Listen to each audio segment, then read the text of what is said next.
My name is Herb. I'm an alcoholic, and that's given me a life that I had hoped for but never dreamed of. And my sobriety date is 1984. Dr. Berger was the clinical director at that time of the hospital program in which my wife was hospitalized on a voluntary basis for her alcoholic problem, which she discovered at the retreat center. Amazing. She began going to the retreat center, good little Catholic Irish girl, getting connected to all those wonderful nuns up there. And she found out that she was an alcoholic, so she had the courage to treat her disease. And I had the willingness to support her, and I got caught in the draft, as you might say. It was a big surprise to me that I had a problem with alcohol. The surprise wasn't that I had a problem. The surprise was that I'd never seen the problem.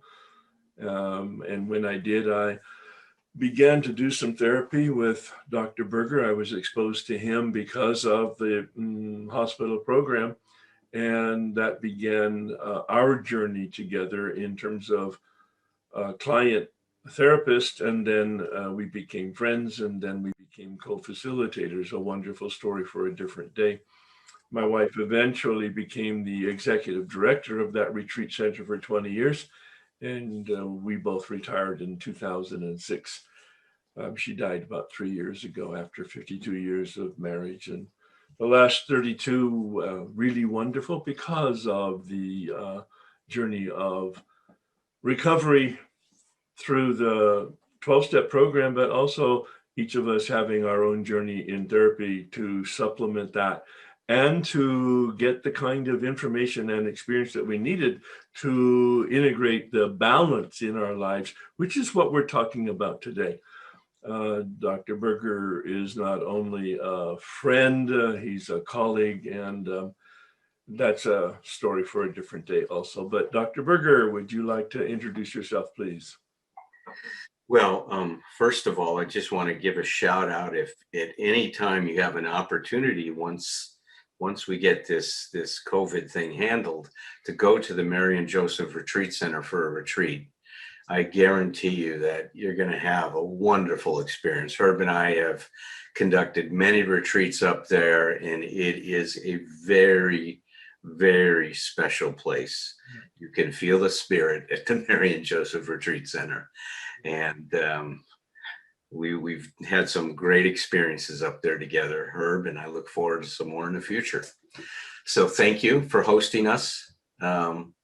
We really appreciate it. We really love to have a forum where we can share what Herb and I have been now talking about, plugging into our own personal lives and living now for, maybe the last 25 or so years. Herb has always been known for his workshops, and he's touched a lot of people. And then I started to dig into this emotional sobriety stuff, and I went to Herb and I said, hey, let's look at this stuff together. And he says, wow, this is just, glove in hand in terms of what I'm doing. And we decided to start offering these workshops together where Herb can share his perspective, which is deeply, deeply grounded in spirituality and the 12 steps. And I can bring in my perspective, which is also grounded in the 12 steps, but more from the psychological point of view. So I like to think of what we're going to talk to you about today as a synthesis, right? A psycho-spiritual synthesis, if you will, of an approach to understanding this important concept that we refer to as emotional sobriety. As you're going to see when we dig into this today, that Bill Wilson realized at some point in his recovery, and I would say after more than a decade, he started to put things together, and he says, what's happening here? I'm growing up. I'm starting to learn how to cope with life. And I realized that that's always been my problem. And Bill was a very, very honest man in that regard, and really saw the importance of these steps helping us mature emotionally. And it's not surprising, those of you that are familiar with addiction, we talk about how, when we started to use, that we became arrested emotionally. Well, since I've been doing this work, I think the problem starts a lot earlier. I don't think the problem occurs just when we started to use. I think that we were laying the foundation for an unmanageable life very, very early on in our life, as you're going to hear us talk about today. And the problem is that, it was like we just kept layering things on top of that. And it made it very, very difficult for us to find a way to feel good about our existence. And I think emotional sobriety, as you're going to see, to me, is that path to really living in a way that you can feel good about yourself, that you can finally feel like a certain deep, deep sense of confidence in yourself. You can feel safe. I mean, all of the wonderful, wonderful, I think, effects of plugging this emotional sobriety perspective into your recovery. So I'm so glad all of you are here to join us on this journey today. This is the third workshop in a series. The first one we did was an introduction to emotional sobriety. The second one we did was to talk about how the steps relate to achieving emotional sobriety. If you want to learn more about that, I will talk to you about the Thursday night group. We've been now exploring how the steps help us achieve emotional sobriety for several months now, and there's a whole set of videos on YouTube channel, and I'll tell you how to access those later on. And today's workshop is to focus on what Herb and I feel are some of the core concepts. We're only going to tackle 12. There's probably many, many more. But we selected 12 because we like the number 12. You know me, I'm 12 stupid things that mess up recovery, 12 smart things to do when recovery's going, 12 hidden rewards of making amends. In my latest book is 12 Essential Insights. Well, this is 12 core concepts. So I'm Dr. 12 and he's Mr. 12. So that's the number 12 has been dear to me because, quite frankly, it's, these steps saved my life too, and created a whole new possibility for me. So that's what we're up to today. We're going to dig into these things. What we hope to do is that we will be working in 4 little segments. We'll probably take breaks at about 55 minutes. Give everybody 5 minutes to go run to the restroom. My bladder has about an hour a time frame on it nowadays at this age in my life. So we'll have little short breaks, but what we hope to do is to at least capture 3 of these core concepts in each of those segments. And then, if there's some time at the end, there'll be some time for you to raise questions, but please feel free to use the chat as we go along. When Herb is working, I'll check the chat to see if there's a question that we can answer while we're going ahead and exploring these 12 things. So without any further ado, let me share my keynote presentation with you.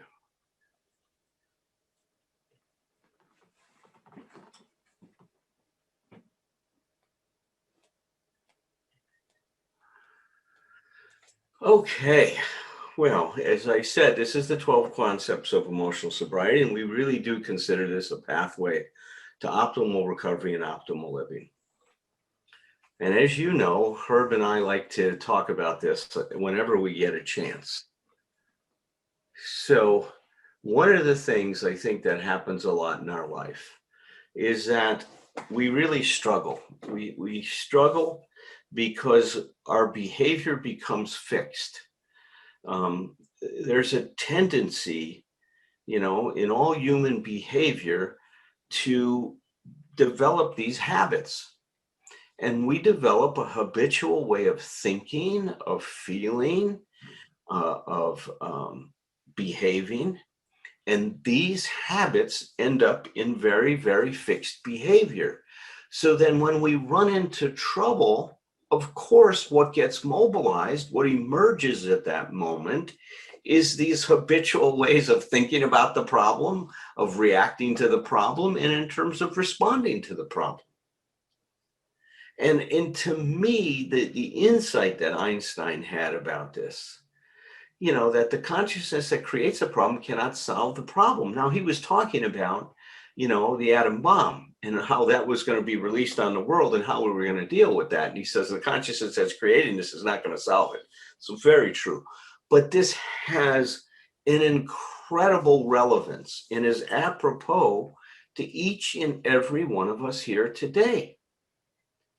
That we can only do and think about things in the way that we think about things, in the way that we behave. And because of what I said before, we are, because of this, very limited in our possibilities. I love it when a client comes to me and says, Dr. Berger, I've just tried everything to solve this problem. Now listen to that for a minute. I've tried everything. And I'm thinking, well, wow, you're amazing. If you could try every possibility that it existed, there's millions of possibilities. And of course, the person is not saying that. What are they telling me when they said they've tried everything? They've tried everything that's available to them in their consciousness.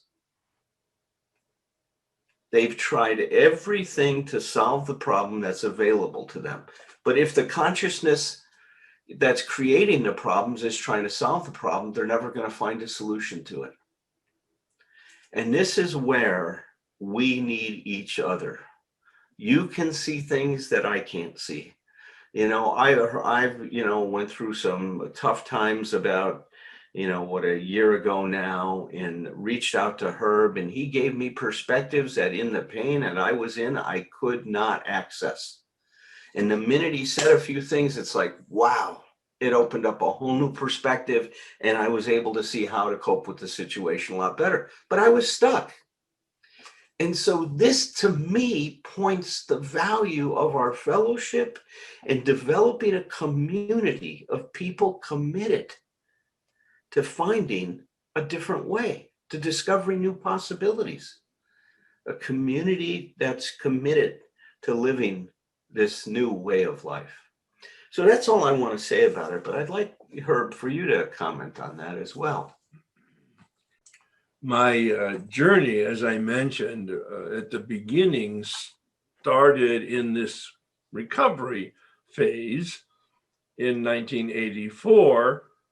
And I was given the gift of sobriety, and I eventually went to AA as a result of that. And I eventually got a sponsor. And for 4 years, I was the good little model, actually, AA member. I went to a meeting every day, and I called a sponsor every day, and I read the book, and I went to book studies and step studies, and I was on it. I was in it.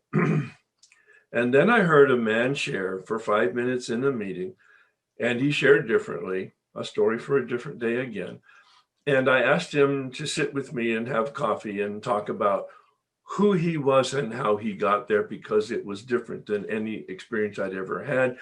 And I told him about my background, that I studied to be a Catholic priest for 7 years, and I studied to be a psychologist for 6 years, and I studied self-help, and now I'm 4 years sober, and I'm studying the big book and the 12-step process, and etc. I took 45 minutes to say that and gave him the full flavor of it. And he says, okay, I got it, Herb. You have a lot of information. He did this in a restaurant. You have a lot of information, but you have very little transformation. It pulled the curtain back. I had never seen it. I had never heard it, but he absolutely named it. I did not know that I did not know. I could not see that I did not see, with all the background, a graduate education in philosophy and psychology and theology, and all the self-help programs that were on my vista, to give Alan, the shout out, in terms of you can only see what you can see. And that's a very narrow vision, but we don't know it's narrow because it's all that we can see. And he said, based on the Big Book's comment. I'm going to just quote from the Big Book for just a minute here, page 58. It's one of my favorites. Some of us have tried to hold on to our old ideas until the result was nil until we let go absolutely. And he said to me, "Can you let go of all this, Herb?" No, it's embedded in me. He said, "Right. So we're going to pray a prayer for intervention." Whatever you believe in, power, higher power, spirit, God, as we don't understand it, open your hearts up today, right now. Just follow our direction, suggestions for just the next 3 or 4 hours, as long as you're going to be with us. And at the very least, act as if, and at the very most, with all your soul's intention, be a clean whiteboard and allow the Spirit and invite the Spirit to write on it some knowledge and some experience, some new knowledge and some new experience. And I invite you, you're all on mute.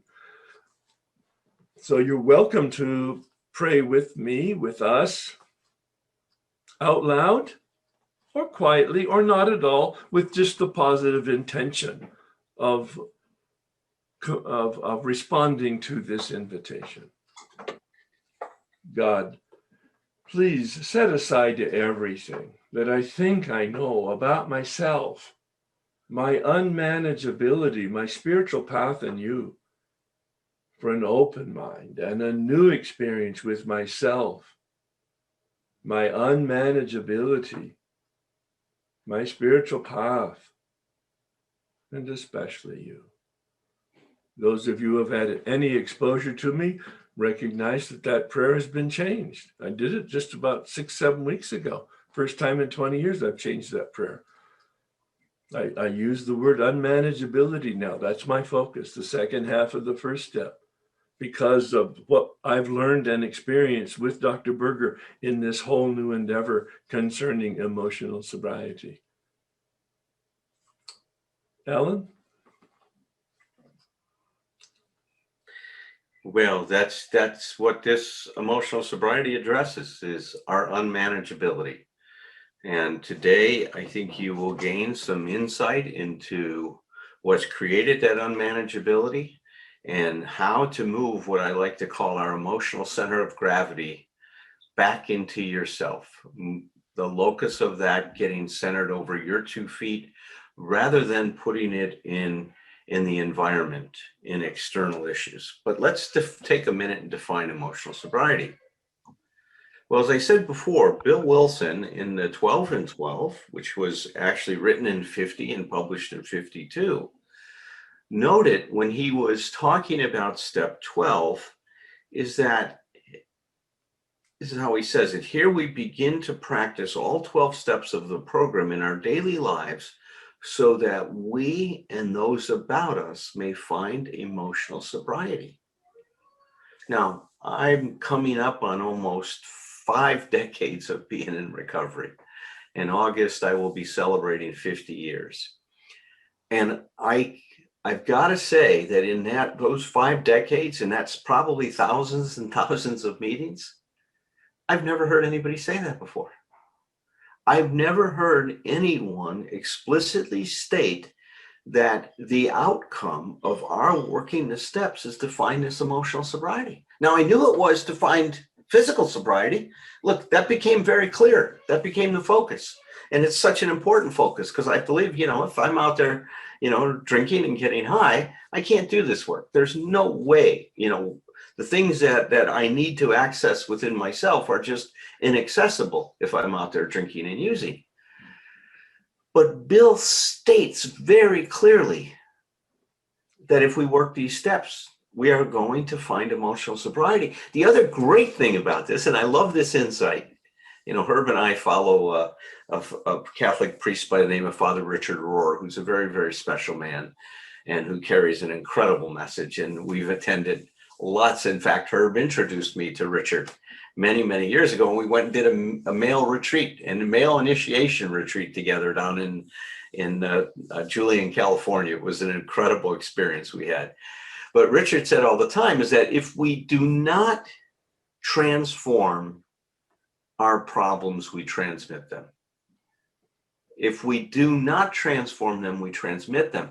But what Herb and I have also realized is that once you transform them, you also now transmit the transformation. And I see it by looking at his family. I mean, if you look at how Herb's family or my family functions today, it's the gift of recovery. Is what Bill says, that those about us may find emotional sobriety. It's contagious, just like anxiety is contagious, right? If you got somebody you love and you care about a lot and they're anxious, all of a sudden you start vibrating with their anxiety. Well, if you're in a relationship with someone who's got recovery, you start to vibrate with their recovery. And it's an incredible thing, right? Rumi had this poem that said, well, how is it with one rose you can get a rose garden? Well, it's with emotional sobriety. With one rose, you can have a whole garden. You know, Bill didn't see this for 20 years, Alan. Hold on, let me just. Oh, that's okay. No, go ahead. Well, you know, just as an insight here, which I just had, by the way, Dr. Berger and I do this regularly, and we grow and have spontaneous combustion. Bill got sober in 1934, and he wrote the 12 and 12 20 years later. All right. And in step 6 and 7, he talks about the child becoming the adult. And in that 12 and 12, we talked about emotional sobriety. So it was 20 years of sobriety before he had this insight capable of then writing it into the 12 and 12. The child, step 6 and 7, becoming the adult, that's the rite of passage. That's what Dr. Berger was talking about in terms of our exposure to Richard Rohr. That's ROHR by the way. That was the men's initiation rite of a rite of passage. It wasn't new to either one of us. We'd been through all kinds of human development stuff, but it was able to concretize a process that we had been submitting to and make it available to us so that we could make it available to you in terms of this emotional sobriety. But it does come after physical sobriety and after a time, and my image and my words that I use is thawing out. I came into the rooms in 1984.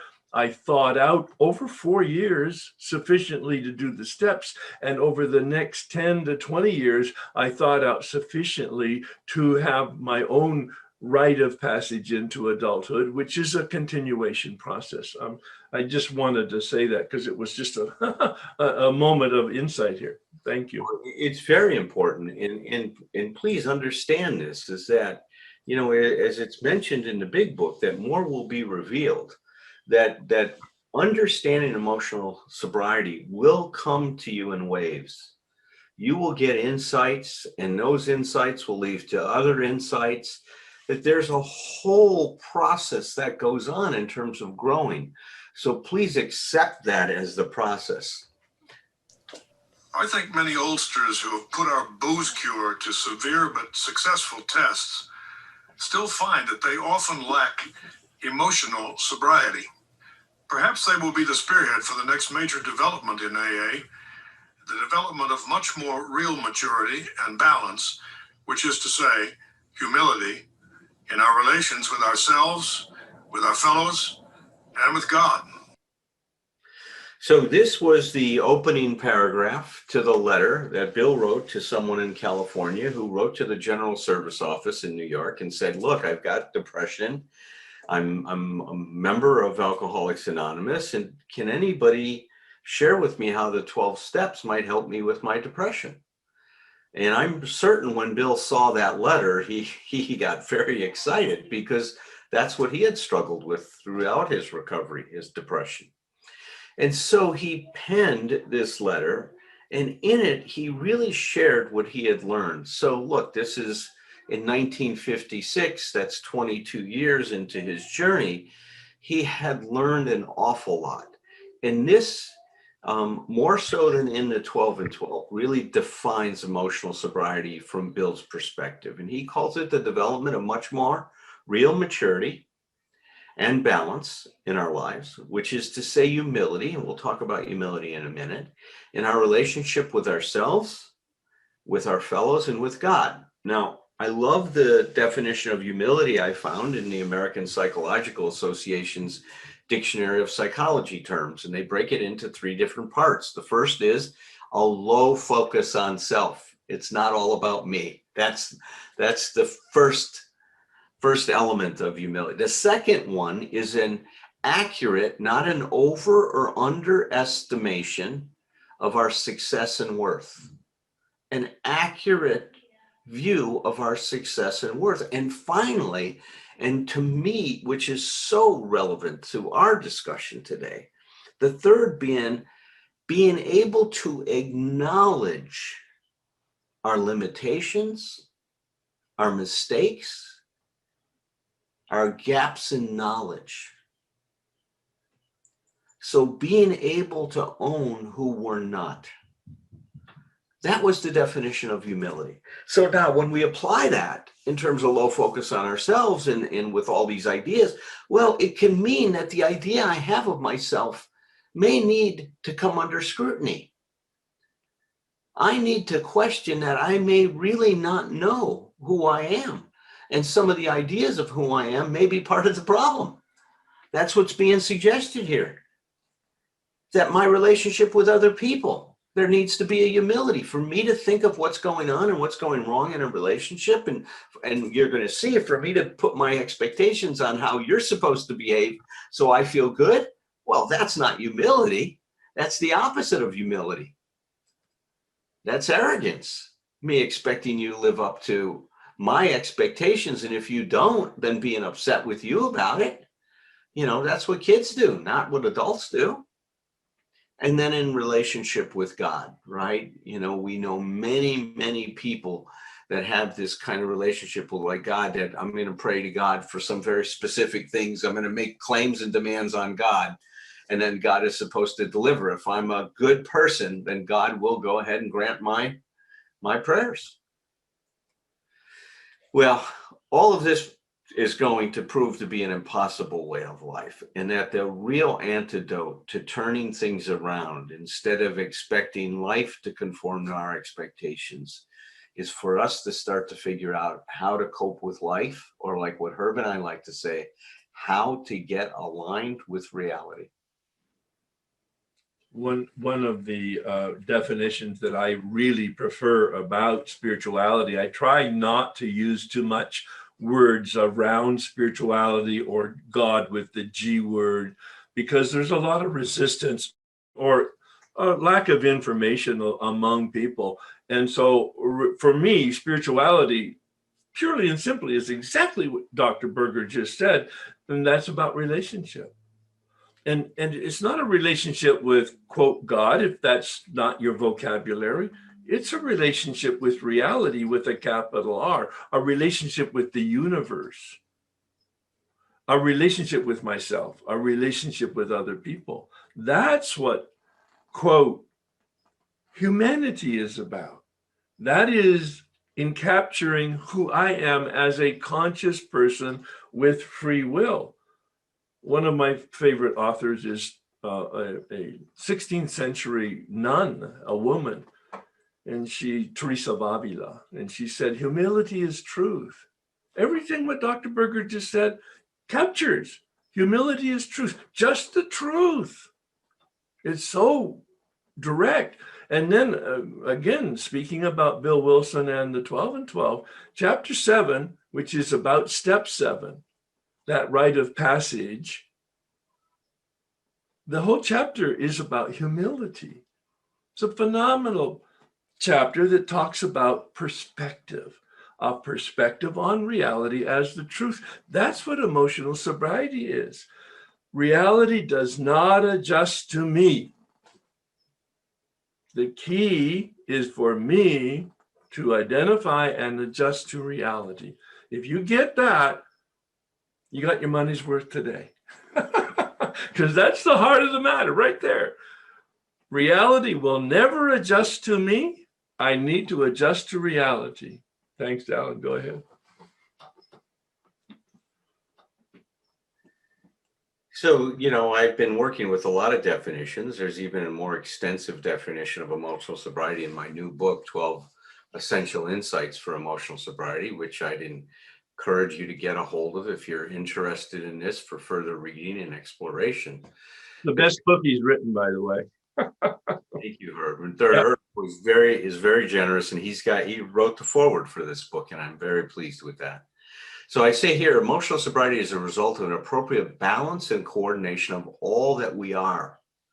It is when the best in us does the thinking and talking for the rest of us. I like to think about it as the best of us running the show instead of our Mr. Hyde, right, so to speak.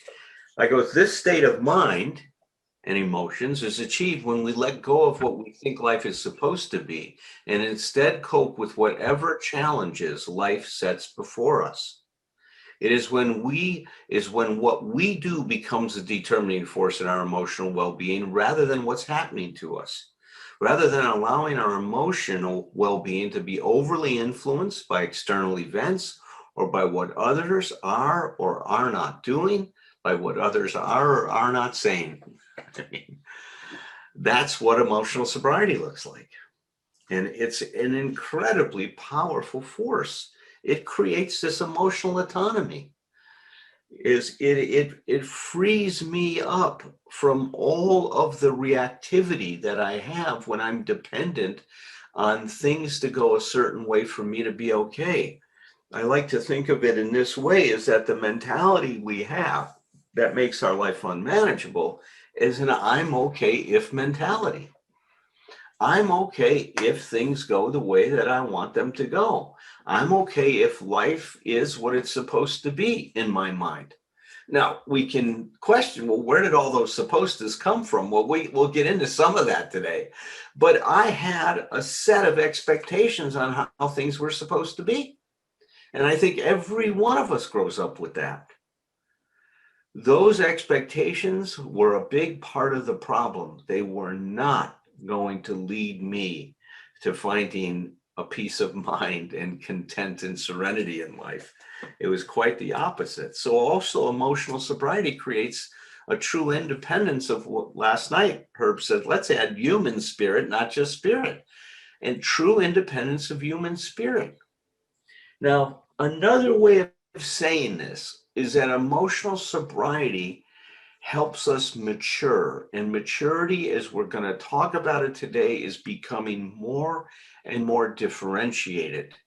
I will get into defining that later on. I don't want to do that at this point in time, but I just want you to make a note of that emotional maturity is having true independence of human spirit, which means that we've become differentiated. And just an image, because I'm a big believer in creating images to support the words and concepts that we're using. In 1984, sober through till 1988, I did not know that I was a puppet on strings, and the strings were connected to people and circumstances. And people and circumstances controlled how I felt. I mean, I know every one of you can relate to that. I was not the puppeteer. Yeah. Circumstances and people had the strings. Now, I did the steps and I realized that I had attached the strings to people and circumstances, and all I had to do was cut the strings, not in a self-help manner. That's why the steps were so important. I needed help. I define that in the sense of a power other than myself. God, as I don't understand it, by the way. I've never understood and can't understand. Any God that I understand will be too small. All right. So that's a wonderful image to hold, as Dr. Berger is talking about, some of these concepts like differentiation. Oh my God, that's a very sophisticated word. And all it just means is you cut the strings. Go ahead, Alan. No, and it's such an important thing. I mean, another way of thinking about that is part of the cutting the strings is you stop taking things so personally. Yeah. We'll see that. I mean, that's a very specific way that we cut the strings. By the way, Dr. Berger and I have slides, but we have no script. So what we're doing here, we've never done before. How we're interacting is totally today with our current consciousness. Yes. That's why all these things are so nuanced. There's differences in every presentation we do. Right. But, we started to see at one point that what we were really talking about was optimal living. Is that emotional sobriety was really teaching us the principles of how to show up and really realize our full human potential. So we say we create emotional sobriety by living optimally. Optimal living is a result of taking full responsibility. Well, we also talk about it as radical responsibility for how we create our own existence, how we produce our symptoms, how we produce the problems we're experiencing in our life. And we also take responsibility for discovering creative alternatives to these habitual ways of thinking and acting. We call it unhealthy pattern identification and a disruption of those patterns.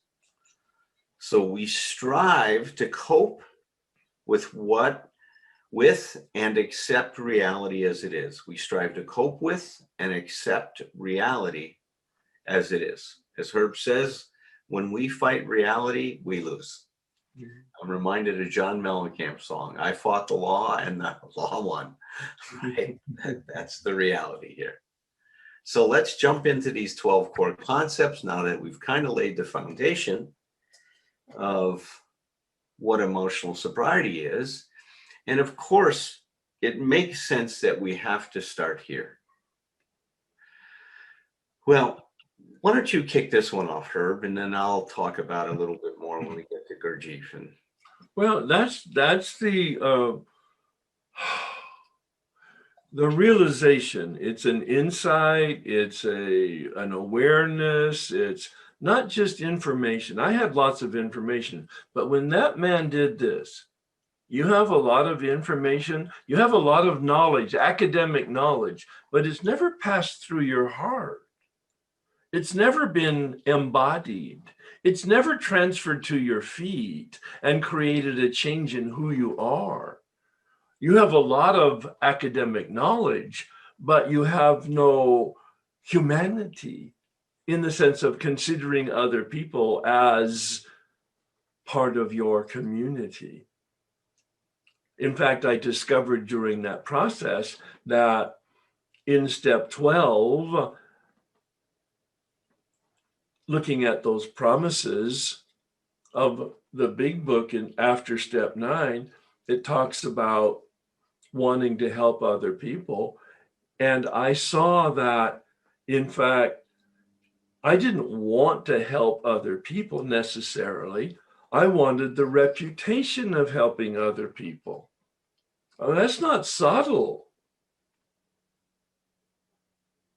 The Spirit revealed to me, the steps revealed to me, and fortunately I was in therapy with Dr. Berger at the time because I needed to not only deal with the problems of my soul through the 12 steps, I needed to deal with the problems of my emotions through therapy. And as part of this discussion, he was helping me discover my own narcissism, wrinkles in my personality that cannot be handled by a psychological human development and or medication process. All right. So I needed to wake up to the fact that I was asleep. And that's what Bill's insight was when he wrote the big book, having had a spiritual awakening.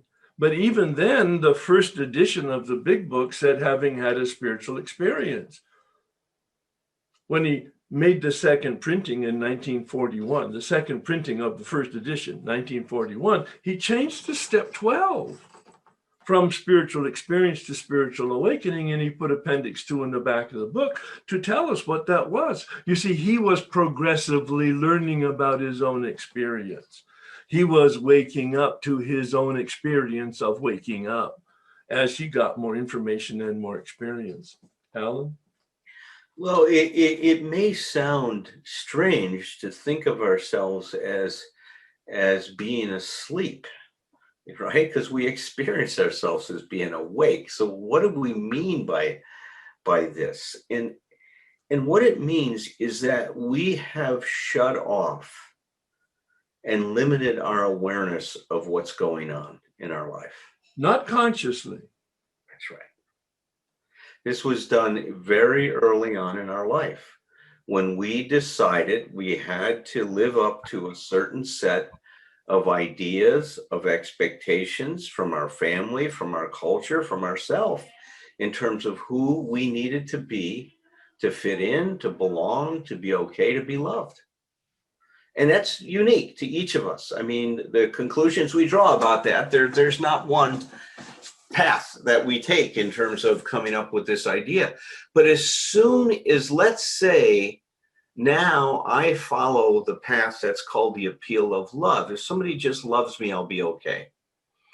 If I follow that path, then I have to erase myself and minimize my own needs, because I'm operating from the idea that if I can meet all your needs, you're going to love me. So I become, what do we call it? The lay term is a people pleaser. Tell me what you want. I'll be your genie in the bottle. I'll do whatever you want to please you. And I won't impose my needs on the relationship, because you won't love me if I introduce my needs. My job is to meet your needs. So I have to now numb myself to my own personal needs.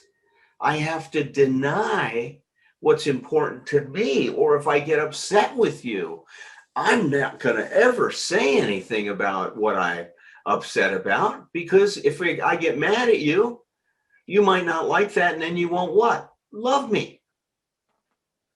So you see, when we take that path, whatever it is, what fits with our solution, what appeals to us, will become a part of our person or our personality. And those things that don't, I will disavow, I will disown, I will deny, I will minimize. And I have to numb myself to those things, to the point where sometimes I don't even know I have other feelings. You know, Herb talked about narcissism. We just call it the appeal of mastery. You have to be the best and number one at everything you do, right? You just have to be the top dog. Well, you don't have any sense of what teamwork means. That's a foreign concept for you. There's no I in team, so forget about it. I mean, you know, that's what happens is you've got to run the show. You've got to tell everybody what to do. So you totally, and there's a part of every person that wants to cooperate with other people, but you have to deny that part of you, the part of you that wants to be of value to someone else. You have to shut that down. I mean, you know, I just love Herb's second book about, you know, the transformation of his narcissism. This is one of the most selfless individuals I know in my life today. He's given so much of himself and has found, you know, like he gets honest with, you know, part of me wanting to do all this is to be known for helping people, and that's okay, but it's balanced wonderfully with his generosity, with how freely he gives of himself in what he's learning, and how he continues to try to sharpen that saw to continue to be as effective as he can be with people, to help them in their journey. That's what I've seen. That's the transformation I've seen in you, Herb. Yeah.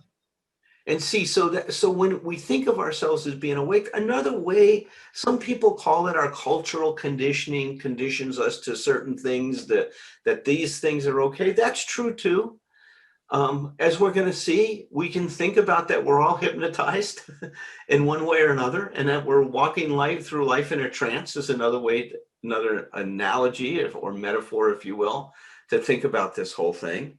But it's a serious issue. This is Gurdjieff, and I love this man. He looks like an intense guy, doesn't he? I can only imagine what it was to be interacting with him either. I just get a certain energy from him. But he says, in order to awaken, first of all, one must first realize that one is in a state of sleep.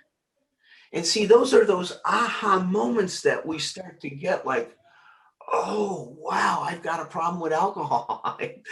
My life is unmanageable. Those are the moments that we have of our awakening. And they go on and on and on, and our awakening continues to go on. There's still things that I'm having aha moments about in my own life, in my own recovery, in my own therapy that are just incredible. Those adolescent urges that so many of us have for top approval, perfect security, and perfect romance, urges quite appropriate to age 17, prove to be an impossible way of life when we are at age 47 or 57. But see, this is where I was asleep. I remember when my sponsor, Tom, pointed out to me, God, you just want everybody to like you. Well, what's wrong with that? I mean, literally, it's like, well, isn't that what's supposed to happen in life? He goes, well, I understand that, but let's look at how realistic that is. Back to this alignment with reality. Is everyone going to like me? What happens when they don't? If that's my expectation, and if my well-being depends on everybody approving of me, now I'm that puppet on the string again. If you give me approval, I'm okay. If you don't, now I'm that puppet. That's all the strings are tangled up, and I don't know how to dance anymore. Same thing with perfect security. I had this idea when I was asleep that I had to feel good all the time. That if you were successful in life, that you never had anxiety, you never had any depression, you never had doubt or insecurity. You were never ignorant. Perfect security meant perfection in my mind. That I had to have everything figured out. Perfect romance meant that there were never arguments or conflict in a relationship. If I was really honest, perfect romance meant that my partner did everything I wanted them to do when I wanted them to do it. You see, Alan, you wanted everybody to like you. I wanted everybody to obey me. Yes, well, see, that's right. That's part of I was little king. Yeah, well, it's a variation on the same theme, though. See, Yeah. we all go, whatever direction we go with these things, we go with them in this absolute direction. And see, that's what I want to point out. And I'm so glad you said that. You hear the absolute nature of this. Yeah. Top approval, perfect security, perfect romance. It's black and white. Either you were okay or you weren't okay. That's the world that I created. That's what my consciousness looked like. That was an impossible way of life. My life was way unmanageable well before I ever picked up a drink. Right. And that's the important thing here, that when we look at that second half of the first step, yes, of course, our life gets even more unmanageable in our addiction. Of course it does. That's like throwing gasoline on fire. But that fire was raging well before my addiction showed up.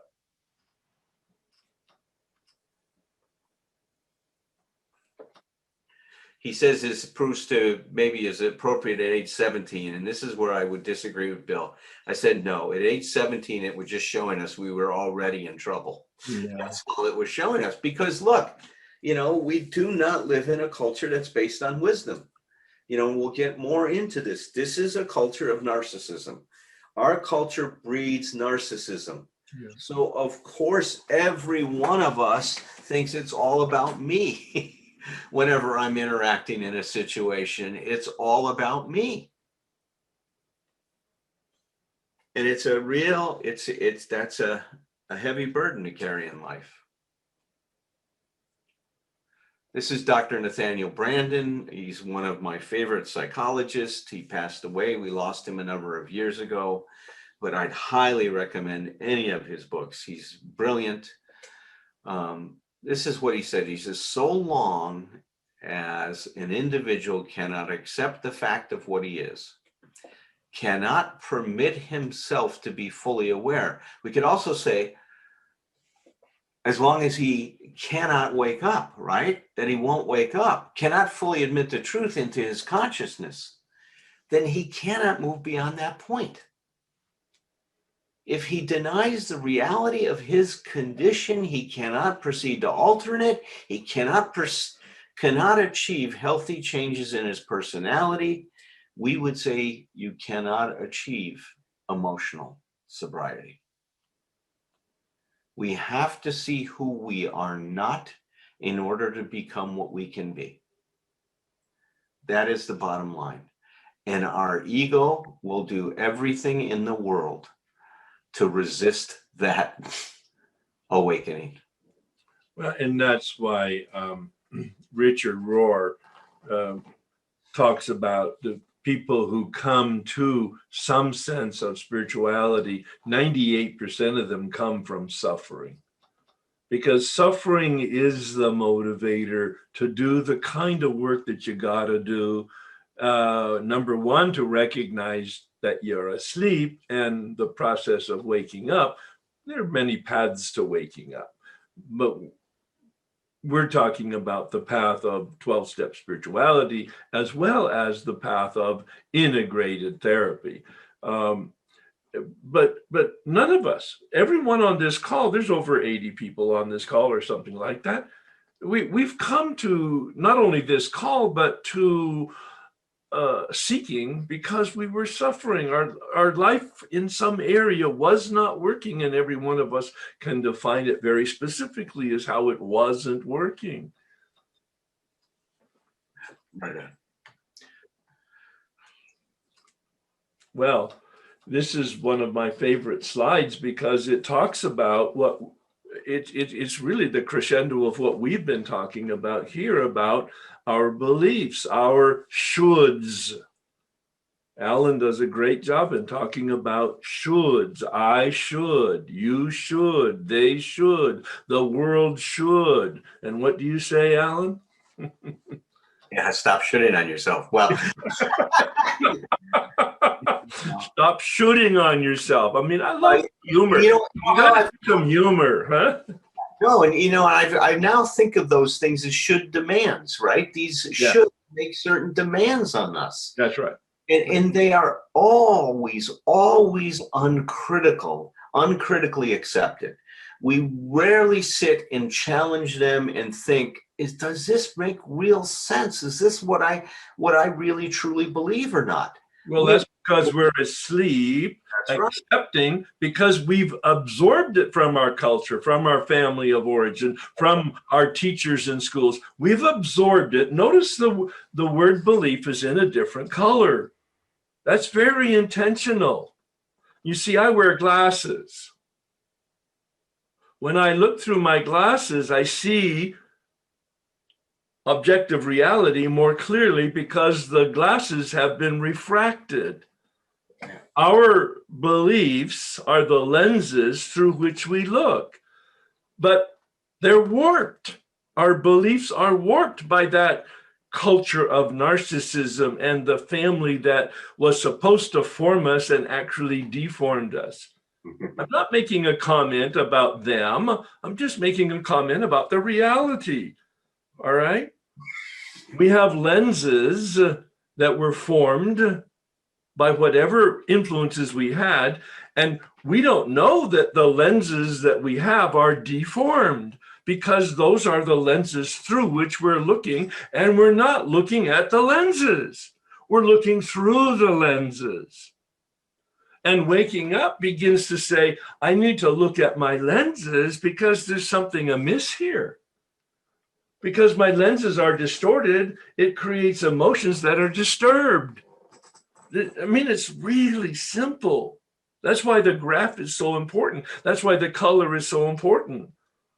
The whole point of therapy good therapy, the whole point of a good relationship, the whole point of a good, authentic religion, certainly the point of a 12-step process, is to regrind the lenses so that I can begin to see reality more clearly, more accurately, then have appropriate thoughts, then have appropriate realistic emotions, then have behaviors that come from that healthy perspective rather than the unhealthy perspective.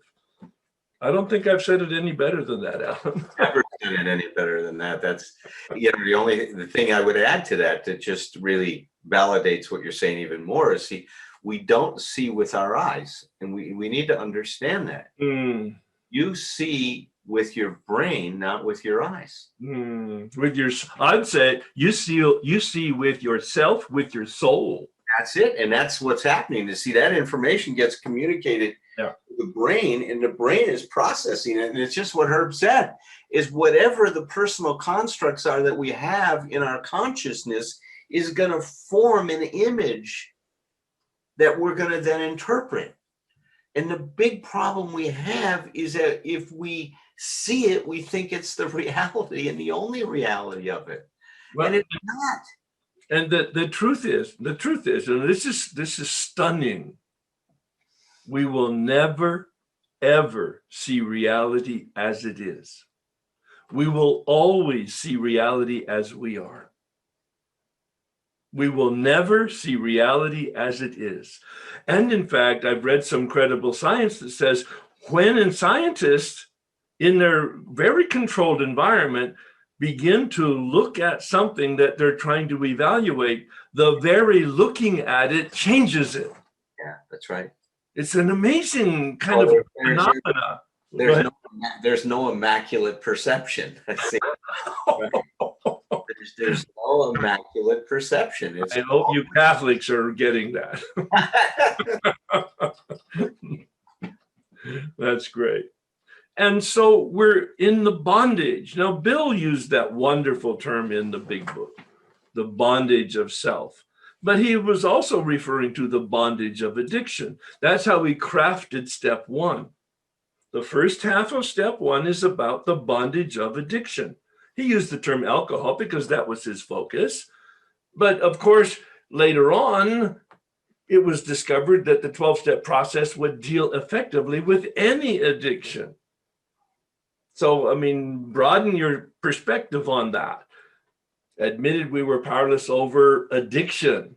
Dash, though, the dash. It's not an and.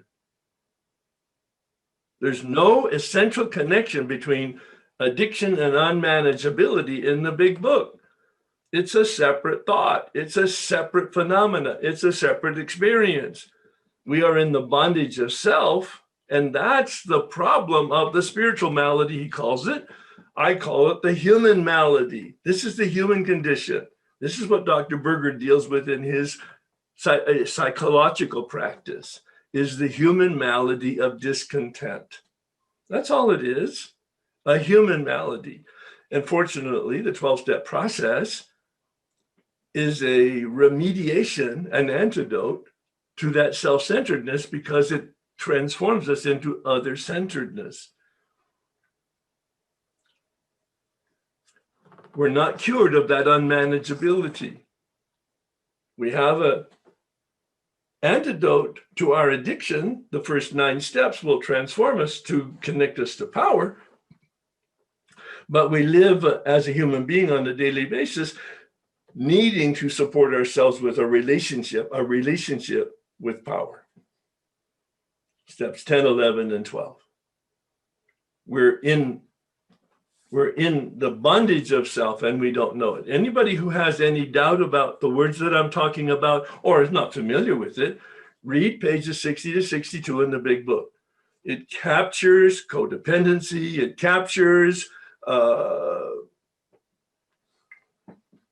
this puppet on a string kind of concept that we're talking about. Go ahead, Alan. Thank you. Well, and usually when we're in this situation, as we see this guy holding on to the bars, is typically we blame other people for putting the bars there. Yeah. No, we're a victim. Yeah. Why did you put the bars? Or if we start to take some responsibility, we confuse responsibility with blame, and we blame ourselves. So part of what puts us here is that blaming process. And that blaming process is part of our immaturity. You see, when we're undifferentiated, when our consciousness is at this low level, then we're always looking at who's at fault. And either I'm at fault or you're at fault. You know, my style is more to blame you before I blame me, but I could blame myself as well. Some people's style is to blame themselves first and wouldn't think of blaming other people. Right. But it doesn't matter whether you're blaming yourself or somebody else. It's not going to lead you to a solution. Right. My mentor, Dr. Kempler, used to say as well, one of the ways you looked at this, he says you can think about it, is what kind of a mother did you have? So if you were at the breakfast table and somebody spilled some milk on the table, what did mom do? Did she walk in and say, who spilled that milk? Right? And so everybody's like, oh my God, I'm in trouble now. Or did she walk in and say, hey, let's clean that up? Who spilled it was irrelevant. It was, we got to clean up the milk. The milk's on the table. Who cares who spilled it? Somebody made a mistake. People make mistakes. No big deal. Let's just get it cleaned up. Now, wouldn't it be great if we all had mothers like that? That were just focused on, let's clean it up. Let's not worry about the mistake. Everybody makes a mistake. But no, who did that? You can't make mistakes. You're terrible. If you've made a mistake, it's like there's not going to be enough cows if you keep spilling the milk to give milk for everybody. I mean, some nonsense like this. Who cares about milk being spilled? How come we're making milk more important than people? See, that's the kind of craziness that goes with this. I love this line that Rumi has. I've lived my life knocking on the door of insanity. Finally, one day that door opens. I realize I've been knocking from the inside. Really take that. I've been knocking on the door of insanity my whole life. Thinking, oh my God, is this the moment I'm going to cross over that threshold and really, really find out that I'm insane? The door opens. And I realize I have been insane. I have been insane all along. And that's okay. It doesn't mean that you're a bad person because you got this stuff backwards. This is counterculture stuff we're talking about today. What we are talking about today is a very different way than the culture teaches us to look at things. But it doesn't come because we want it or we try harder. It comes because there's some type of a gift of an awakening, and I know that I haven't heard you explain it, Dr. Berger, from a psychological standpoint, but certainly from a spiritual standpoint. We talk about grace and a gift. I mean, I was in a monastery for 7 years looking for spirituality. 7 years, 7 years of silence. I left because I didn't find it. In AA, I found it. I mean, good Lord, are you kidding? In AA, I found what I was looking for in a monastery? Yes, but not quickly. I had to have a teacher, and I had to be ready to hear that. 4 years of having a sponsor, calling a sponsor every day and going to a meeting every day, being in step studies and book studies did not do it. I don't know why I was ready in 1984 to be willing to say I'll quit drinking and then to have it removed. Have it removed. And in 1988, to hear this man speak and to be attracted like a magnet pointing north, I have no idea. But both of those events changed my life and finally led me to the experience that I had been looking for all my life. And I'm still finding it, by the way. Alan? That's right. No, and this is the final slide in this segment. It just says suffering one's death, in the full quote, and being reborn is not easy. Yeah. Giving these things up, that we constructed. And that's why I started using the word personal constructs rather than even beliefs, because it's so much. It's so big, right? It includes attitudes and behaviors but giving those things up it means I'm giving up what I thought was going to be a solution. And there's going to be a certain amount of resistance that I'm going to encounter. And so the other thing I tell people all the time is do not be surprised if you find yourself slipping back to old behaviors. Yes. Just become aware of that, oh yeah, there's going to be that tendency. Learn from it and try to figure out what happened, what made me anxious in this situation. Because a lot of times when we are stressed, we regress what was stressing you out. And you'll learn from that. You'll be able to continue to move forward. But just have that self-compassion. Suffering one's death and being reborn is not an easy thing to do. But recently, you've been using the term the default position. It is. It's character. We call it these character defaults. Yeah. Or they come out of what you and I talked about last night. Is the phrase I'm using is PASS, the psychological adaptation syndrome. We're going to adapt the best way we can with what's available in any given situation that we're in. We are wired to ensure our existence. And so sometimes we'll take on these things that are not, healthy and stuff, but they're the best available to us at that particular point in time. So now we're on the core concept number 2. And of course it follows that we need to do what? Wake up. The alarm goes off. That's what Gurdjieff says. The alarm clock goes off. The problem is it's too easy to hit snooze. We don't want to hit snooze anymore. And like Herb said, once you get into enough pain, snooze is no longer the option. It's no longer the option. Bill Wilson said it. We come to that place where if we don't wake up, we die. If we don't change what we're doing, it brings us to our knees. And now in that state of utter helplessness and despair, we start to find hope. That's the reality of what happens for us. And the way Gurdjieff says it, and I love this, he says, to realize that one is indeed in a state of sleep, one must recognize and fully understand the nature of the forces which operate to keep one in the state of sleep or hypnosis. It is absurd to think that this can be done by seeking information from the very source which induces the hypnosis.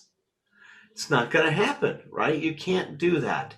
And that's, once again, a call to our fellowship, a call to finding, I like to think of it as an enlightened witness or companion in life, someone who's got some insight on some things that you may not have, and to now be in a relationship with that person and be open to learning from them and seeing things in a different light. And that's also why I really have a resounding emphasis on the set-aside attitude. Not just the prayer, that's just the words that go with the intention, but to hold on a daily basis the set-aside attitude that, like Bill said in the big book, we know only a little and more will be revealed. So I'm not going to hold a death grip on my knowledge and my experience. I'm going to be very, very open, undefended and open. Well said. Suddenly, I realized what the matter was. My basic flaw had always been dependence, almost absolute dependence on people or circumstances to supply me with prestige, security, and the like. Failing to get these things according to my perfectionist dreams and specifications, I had fought for them. And when defeat came, so did my depression. So here is what we are waking up to in terms of emotional sobriety. That our basic flaw had been this dependence. Another word or phrase I'll use to describe dependence is that we were looking for environmental support because we didn't know how to support ourselves. So just think of that dependence as looking for our environment to support us. Now, that's, of course, not absurd. When we are in our mother's womb, we are 100% dependent on that mother for her support for our life. Everything that we need is given to us by her. She oxygenates us. She gives us not only oxygen, but other nutrients that we need. She provides safety, security. She provides warmth. Everything is done for us. That's the complete undifferentiated state. But as we're one with the mother, we start growing into what we can be. So the differentiation is already starting within the womb. But we don't support ourselves until what happens? When we're born. What's the first thing we do to support ourselves? Well, we take a breath. Our breathing, inhaling and exhaling, becomes our first act of self-support in life. And it happens automatically.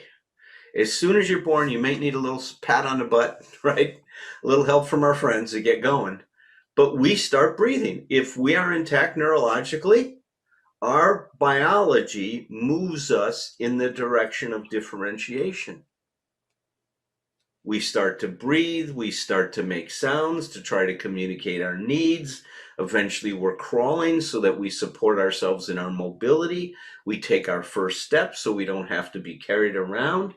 Physiologically, you are constantly differentiating yourself biologically into what you can be. It's instinctual. Nobody had to tell you to breathe. You wanted to breathe when you were born. Nobody had to tell you to walk.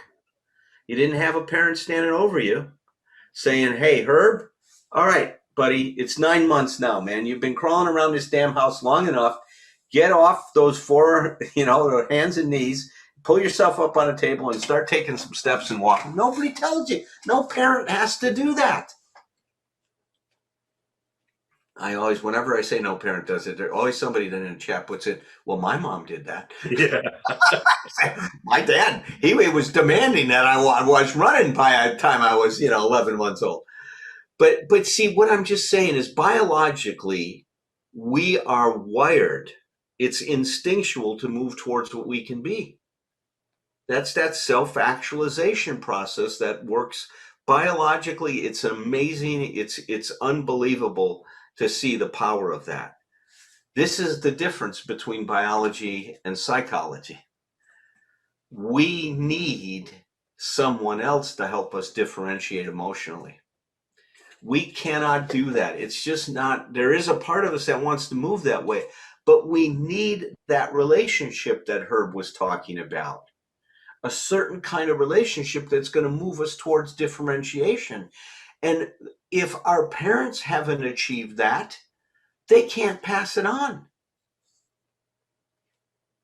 If they have not matured, they're not going to be able to encourage our maturity, our learning to take care of ourselves. What we say is that you leave your family with the highest level of differentiation they've achieved. And in our society, people don't go much higher than 50. If you imagine differentiation on a scale of 0 to 100, with that person at 100 being emotionally autonomous and can support themselves, that doesn't mean they don't need anybody. They ask for what they need. They take responsibility for their needs. That's 100. We're at 50 at the best in this society. And that's the people that are functioning at the highest levels. Most of us are, for me, I was in the 30s. I think I've gotten up to the 50s in my recovery. Hopefully a little higher some days. But you see, that's what this thing is like. So of course, if I can't support myself, I'm relying on Herb to give me prestige, to give me security, to take care of me and everything else. And then on top of it, I put these perfectionist dreams and specifications of how he's supposed to do it. Not only do I turn to him to do it, but then I tell him how to do it. Because I've got to control it. And when he's, he doesn't want to be controlled. So when he pushes back or says, I'm not doing it anymore, that's what Bill said. He fought for those, meant he tried to control everybody to do what he wanted them to do. And when people didn't do it, he felt defeated and then he got depressed. His defeat led to deflation. He took it personally when people wouldn't do it. And he got depressed or anxious. There's a thing called an anxious depression. I'm sure that's what Bill suffered from. So this is what we're waking up to. This is what creates my unmanageability, is my emotional dependence. And my emotional dependence extends like tentacles to not only my relationships with other people, but to the world. I want things to be a certain way. When I'm driving down the road, I want traffic to move the way I want to move it. When an election goes this way or that way, I want it to be what I think it should be. I mean, it's amazing to the extent that these things, these tentacles I have, these strings I attach on everything, and what we say is that it's all conditional. Everything I'm doing is putting conditions on how things are supposed to be for me to be okay. My existence becomes a contingent based existence. It is contingent on those people and conditions that surround me being what I want them to be. Well, good luck with that, Alan. Where did that lead you? Well, knocking on the door of insanity and then it opening up and realizing this is my insanity. That's insane to think everything's going to go my way and that I need that to be okay. See, even the needing that is the big lie, because it's saying I don't think I can cope with life as it is. And you and I are so much more capable of coping than any of us realize.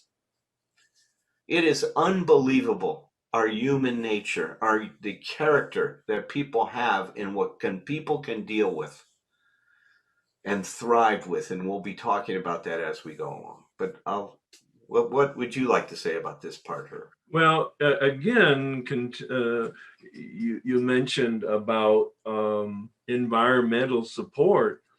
The unhealthy person relies on environmental support, whether that's people or circumstances, but the healthy person relies on environmental support in some way. It's a healthy way. They have a healthy relationship with a person or persons. They have a healthy relationship with circumstances and history and geology and geography and whatever else is concrete, objective reality. All right. So having a healthy relationship with people and circumstances is about emotional balance. And you talk about holding on to yourself, the balance between independence and interdependence.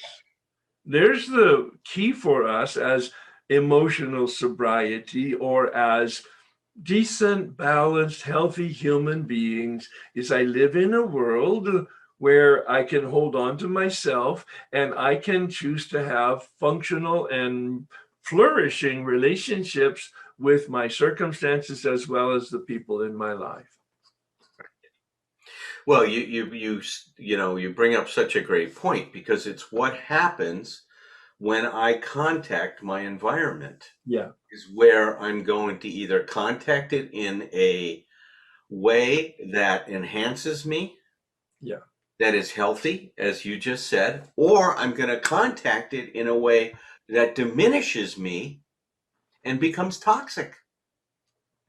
And that point of contact is what we're talking about. Emotional sobriety helps us become aware of how best to make contact. And as you're going to see, and it's going to seemingly fly, in not make any sense, fly in the face of reasoning in terms of what we're saying is, but the healthy person allows the situation they're in to control them. Now that may sound crazy to you, but it's not. It's like if I turn to Herb and I say, God, I'm really going through something tough right now, Herb. You got 10 minutes to talk. And Herb says, Al, I love you and care about you, but one of my kids are on the line and I'm really concerned. I need to take some time with them right now, and I'll call you back in a half an hour. So if I'm healthy, there's room inside of me for Herb to take care of what he needs to take care of and then get back to me in a half an hour. And so at that point I say, thanks for telling me that. Let me know if I can help you with that in any way. And I look forward to talking to you in a half an hour. But if I don't let the situation control me, I do that and I say, you can't talk to me now? What kind of a sponsor are you? What kind of a friend are you? You should be available whenever I want you to be available for. So you see what I've just done? Not only have I now lost the relationship to Herb or made it quite difficult, alienated him, I'm not getting my needs met. I'm demanding him to ignore what's important to him and just pay attention to what's important to me. That's no friendship. I'm expecting friendship when I'm not giving him friendship. Well, how is that going to fly? I mean, right? That's not going to work out. So it all comes back to what happens at that point of contact. And on the other hand, I hold on to myself and my priorities. And because I really have a priority in terms of my family and I'm engaged there, I don't give that up because I want to please Alan, who is one of my best friends and mentors. So I mean, I might suffer in that pause. Do I hang up on my children? Yeah, but see, that's healthy though. That you'd say, God, you know, and he might even say, well, how dire is it? You know, he might triage us. You know what I mean? Let me see how desperate my family is. Let me see how, you know, that might be something he does for. But see, if I'm healthy, then I turn to him for what I need, and I appreciate what's available. What's available is his honesty. Because what I really, really, really want is when he talks to me, that he wants to talk to me. That I don't take things from him that he doesn't want to give me. And my God, that means that I'm respecting him and I'm respecting me. And see, that's what's healthy awareness, is an awareness of my needs and also what's happening to the other person or in the situation I'm in. Now that takes a while to be able to integrate that kind of a consciousness. We're used to what? Consciousness being on one side of that equation or the other. I'm so aware of what you need and not aware of what I need, or I'm so aware of what I need and screw you. I mean, right? That's the two sides of the bed we fall out of. And what we're saying, the balance is what? Staying in the middle of the bed. And that's the definition of emotional sobriety, balance. That's what we are talking about. That's a relative term. It's a relative term based on circumstances and your own level of whatever consciousness and maturity. Balance is a very relative term, but it's the goal. It is the goal. And see this, and I'm so glad we're having this discussion, Herb, because a lot of people will at some point in our talk will say, well, God, aren't you just talking about taking care of yourself? Isn't that selfish? No, we're not talking about it like that. That's that other consciousness thinking about it. Because what we're saying is to take care of yourself means to include an awareness of self and others, an awareness of you and what's going on around you.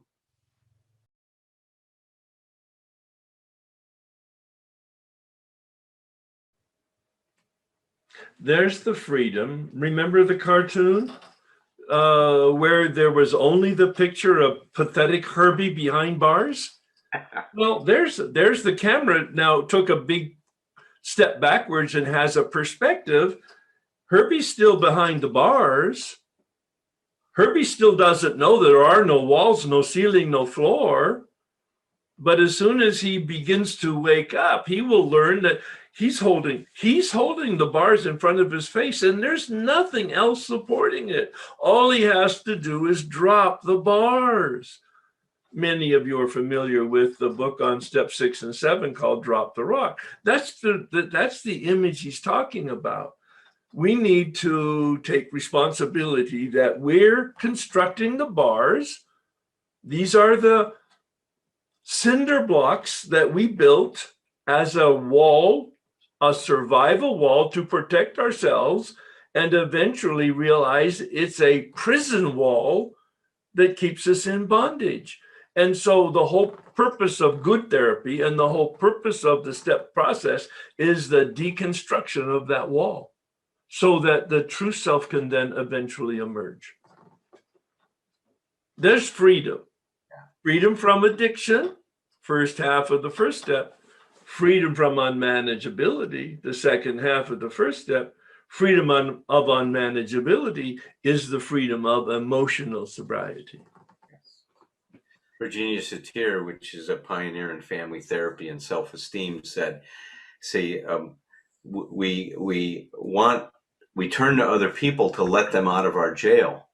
and, and this is such an appropriate, slide for that. He says, so we beg them, we plead with them, we try to please them, or we threaten them to please let us out. But they can't let us out. See, even if temporarily they let us out, we're going to put ourselves back in because we're not letting ourselves out. And emotional sobriety allows you to put these bars down and to realize that you've constructed these with your expectations on how you think you're supposed to be, how life is supposed to be, how relationships are supposed to be, and even how your God of your understanding is supposed to be. Those shoulds, a really key technique is for you to pay attention, really pay attention, be sensitive to the word should. When I feel it, when I think it, when I say it quietly or I say it out loud, I should, you should, they should, the world should, traffic should, bosses should, husbands should, wives should, children should. I mean, if we can be sensitive, then it's not to condemn it. It might be true for you. Hold it up. Look at it. And look at it. Is this realistic? Is this, in fact, factual? Is this objective? Is this healthy? It might very well be. And what I say to you is, if when you do that work, then convert the should into an I want and I'd like. See, when it becomes an I want and I like, then it's no longer controlling you, it's informing you. Yeah. When it's a should, then you're that puppet again. As soon as you own it and say, I'd like this, this is how I'd like to operate, good, then own that, but drop the should part of it. Just say, hey, this is important to me. This is the way I want to live my life. It's not a should. It's not, because when you put should on it, it's like it has a certain authority that you feel then you have the right command other people to do. See, and that's what we want to poison that well. When I was in the monastery, I wore a black robe. I wore a black robe because I'm a monk. Monks meditate. Monks have the vows of poverty, chastity, and obedience. When I found that I wasn't living according to poverty, chastity, and obedience, a story for another day, I hung up my robe and I didn't meditate for another 25 years because it had all come from the outside. When I did the steps out of the big book, it all came from the inside. And now I have principles that I live by because they're mine and they come from inside of me, nothing from outside of me. People and circumstances are my life, but they do not control me. Does that make sense, Alan? Totally. Totally. Great.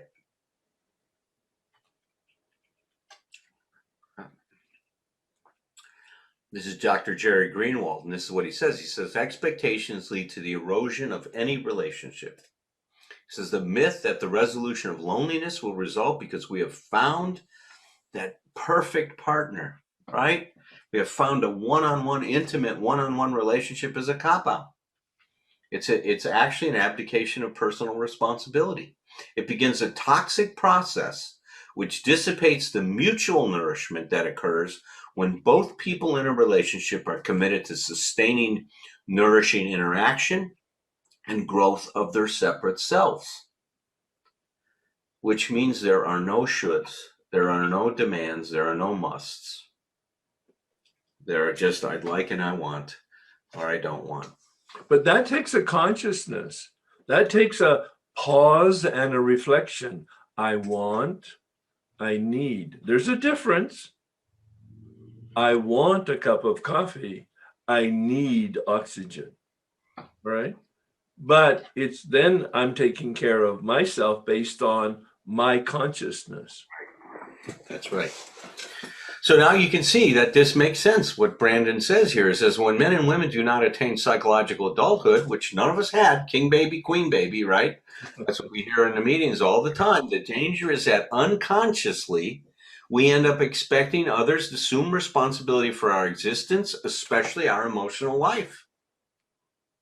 And that's what Bill realized. That's the insight that Bill had. That's what he knew was the source of his suffering. That's what he called his basic flaw. So that's what we're waking up to. Now, core concept 3, we'll do this, try to do this quick, and we'll take our break. So now, look, we realize this. We realize that we're dependent on environmental support in an unhealthy way, not in a good way. And now it's time for us to start growing ourselves up. You know, and what happens is because we've dedicated our lives to actualizing a concept of who we should be, rather than to actualize ourselves, we've taken a veer. And so we got to bring ourselves back now, and we've got to take our energy and focus it on becoming self-actualized. Now, when we're dedicating to actualizing a concept of who we should be, as we've made very clear, it becomes an absolute. You have to be this way to be okay. Fritz called it the curse of the ideal, the curse that you should not be what you are. This is the beginning of the problem in our life and what made life unmanageable. Because as soon as we shouldn't be who we are, we also begin to hate ourselves. That's for another discussion at another time. If you join us on Thursday nights, we are well into the morass of self-hate. And we're all struggling with it as well. So what is maturity? Maturity is transcending that unhealthy environmental support to self-support. That we learn how to take care of ourselves. We learn how to walk for the first time in life emotionally. We learn how to be able to meet life and to get our needs met rather than expecting life to meet our needs for us. And this becomes such an important part of the maturation process. If we examine every disturbance we have, great or small, we will find at the root of it some unhealthy dependence and its consequent demand. Let us, with God's help, continually surrender these hobbling demands. Then we can be set free to live and love. We may then be able to gain emotional sobriety. So as we're growing up now, we start taking responsibility for what's going on. We're realizing that when we get upset, there's something going on with us. Bill called it what? A spiritual axiom, Herb, right? Mm-hmm. That every time we're disturbed, no matter the cause, right, there's something wrong with us. And here he gives us the formula to unpack this. And this becomes a very important part of our emotional sobriety, is for us to see, to own what we're doing, not to blame ourselves, not to now condemn ourselves and hate ourselves because we're not perfect and we're doing this, but to become aware of it so we can change it. So it's so important that as we look at this, we look with self-compassion. We look with self-support. We become aware of that unhealthy dependence and the demands that we have. And then we learn to surrender them. And I love how he says that we surrender these hobbling demands because they do hobble us. They make it very difficult for us to stand on our own 2 feet. And as soon as we start surrendering them, we are set free. There it is. The goal of this program is freedom. Yeah. Freedom from our addiction, freedom from our unhealthy relationship to our environment. Yep. So, all right, so we're on core concept number 4. Read this one, Herb. I love how you say this. No one is coming. Oh my God, when Alan first talked about that, I mean, he does a lot of spontaneous like I do in a workshop. And at one point, he just said this in the middle of a workshop. He'd never said it before, but he was reminiscing about a sign over a psychologist's office in West Los Angeles at the time. All right. And it said over the sign, it said, "No one is coming." Can you imagine walking into an office to get some help and it says no one is coming? That's how you're introduced. Well, as I took that into meditation, it's kind of like, oh my God, 1988, I was the one I was waiting for, but I didn't even know it. And so that's why we have it up here the way it is. You individually are the one that you are waiting for. There's nobody coming to help you. And it's so apropos that this comes after the third one, right? Which says we're committing ourselves to growing up.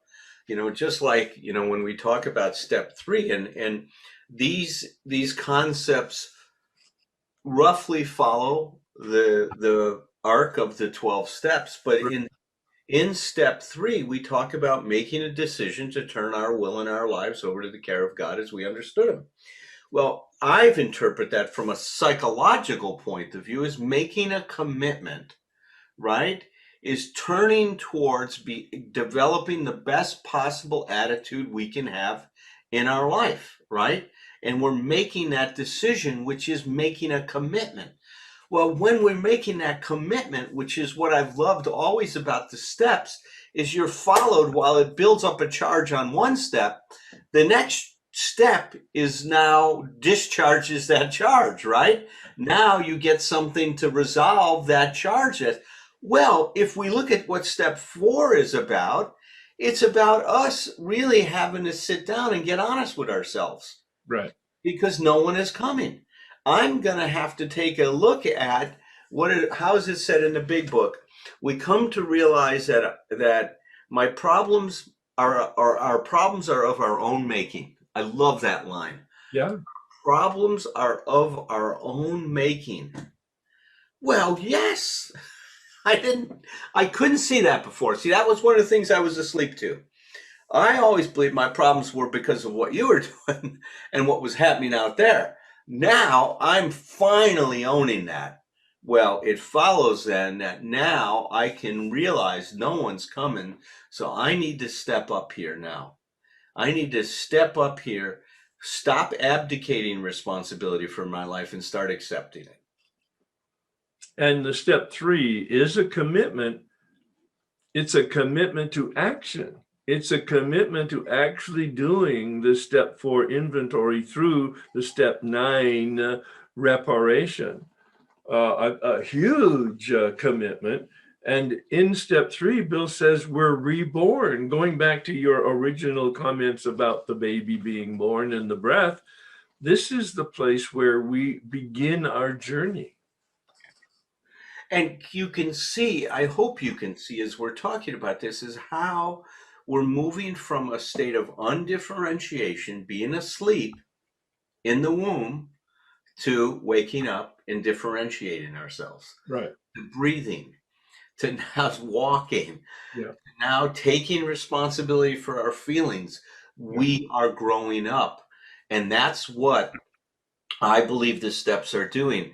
They are helping us recapitulate our development, only this time with a corrective emotional experience. It's a process, not an event. And as Bill captures in the 12 and 12, it's a rite of passage, literally a rite of passage that Alan's talking about from this child to this adult, because we're now taking full responsibility, recognizing no one is coming, nor should they. I am the one that I'm waiting for. I'm fully responsible.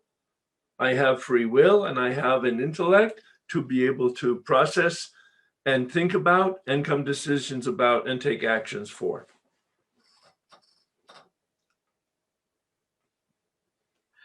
This is Dr. Karen Horney. She's one of my favorite psychotherapists. I just love her work. She goes, the therapeutic value in the disillusioning process. So what is the disillusioning process? Well, we become now disillusioned with our old ideas, with our ideas that somehow someone's going to come and fix this thing for us, that the solution is out there. We're disillusioned with that. So with that lies the possibility that with weakening of the obstructive forces, because you see, as soon as I'm depending on life and people to be a certain way for me to be okay, now that's an obstructive force to my development. I'm not going to learn how to stand on my own 2 feet. I'm just going to learn how to manipulate you, how to make you feel bad if you don't do what I want you to do, and make you feel guilty that if you're not living up to my expectations, you're being a bad person. There's all kinds of strategies that we employ to try to manipulate people. We become experts at manipulation. But we don't know that necessarily, although we sometimes it's conscious. Most of it's unconscious. Yeah. You know, gaslighting is probably the one that people have talked about the most, is how we get people to question their reality. Yeah. So they don't take a look at what we're doing. They now question their own sanity. But with the weakening of that force, that obstructive force, obstructing that organismic life force that Herb was talking about, that's the obstruction. When that's there, it's hard. Remember what I said is we need certain conditions to grow, like that acorn that Herb was referring to before. If it's in soil that doesn't have nutrients, it's not going to grow. It doesn't matter how good the DNA is inside of it. If it doesn't have the environmental support it needs, it can't grow. Right. We're going to need that, but we can't access that if we have these ideas about what we need. We're now obstructing our own growth. So once we weaken those forces, now the constructive forces of the real self have a chance to grow. This was where I had my spiritual awakening. The very first one in 1988 was doing the 4th step and 5th step, because the 4th step began to reveal to me the delusion, the lie, and began to reveal the truth, which when I did my 5th step, because then you're sitting down reading out loud consecutively what you've spent months, in my case, months writing in discrete forms on a daily, weekly, monthly basis. I sat down in one sitting to read out loud in a consecutive way all of this stuff, and it just exploded in me, overwhelmingly the truth of the lie that I had been living in. It was totally embarrassing, but it was totally freeing. So the constructive forces, think of that as the organismic life force that Herb was referring to before. See, that is what gets released in our recovery. I like to describe recovery as the recovery of our lost true self. Yeah, right, for sure. It's also the recovery of that connection, the lost connection to this force of self-actualization. Yeah, Bill calls it in one of the pieces, he calls it the deflation of the ego at depth. He's referring to the false self. That's good. But the deflation of the ego is that weakening of the obstructive forces. Exactly. That's the weakening of the obstructive forces. As soon as that ego gets deflated, now this other possibility emerges. And once again, I love images because they really make it concrete for me. It's like coming from darkness, that obscurity of the delusion, into the light where you're able to see the truth about reality. And my favorite analogy for that is the dimmer switch.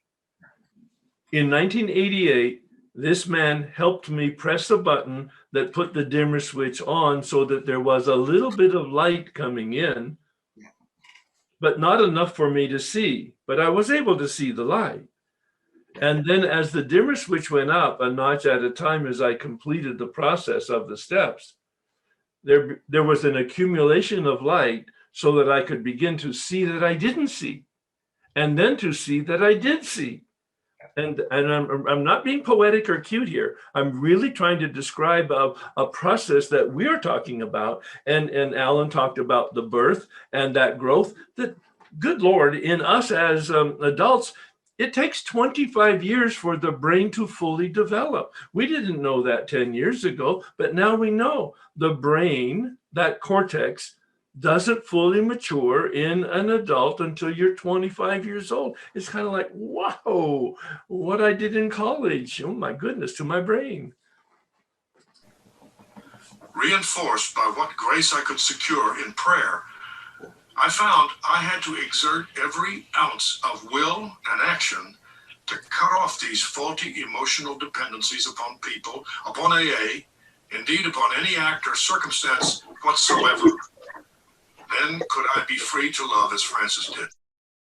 Emotional and instinctual satisfactions I saw were really the extra dividends of having love, offering love, and expressing love appropriate to each relation of life. So you can see what Bill is doing here. He says we had to exert every ounce of will and action to cut off these faulty emotional dependencies. Now, people get it when he said upon people, but a lot of people scratch their head when he said upon AA, because a lot of us are told, well, you're really exchanging one unhealthy dependence, your dependence on alcohol and other drugs, for your dependence on AA, which is a healthy thing. There's healthy dependence and unhealthy ones. Well, what he's meaning by this is that the program is designed to help you become free, not more dependent on the program. You know, Herd wrote a great piece about when did attending meetings become confused with working a program. Yes, attending meetings can be part of working a program. We're not saying that. But when are people being judged by how many meetings they attend in terms of what kind of program they have? That's not the program. The program is working these steps, integrating them in our life, and going to the fellowship and sharing them with others and growing through the fellowship towards self-support, towards differentiation, towards emotional maturity. That doesn't happen by just showing up at meetings. Yes, you get some of that, but we've got to get into doing that step work, which is why your workshop is so important, Herb. Yeah. It takes a lot of courage and a lot of action and commitment. I could not do it without help. That's the one thing that was the key for me.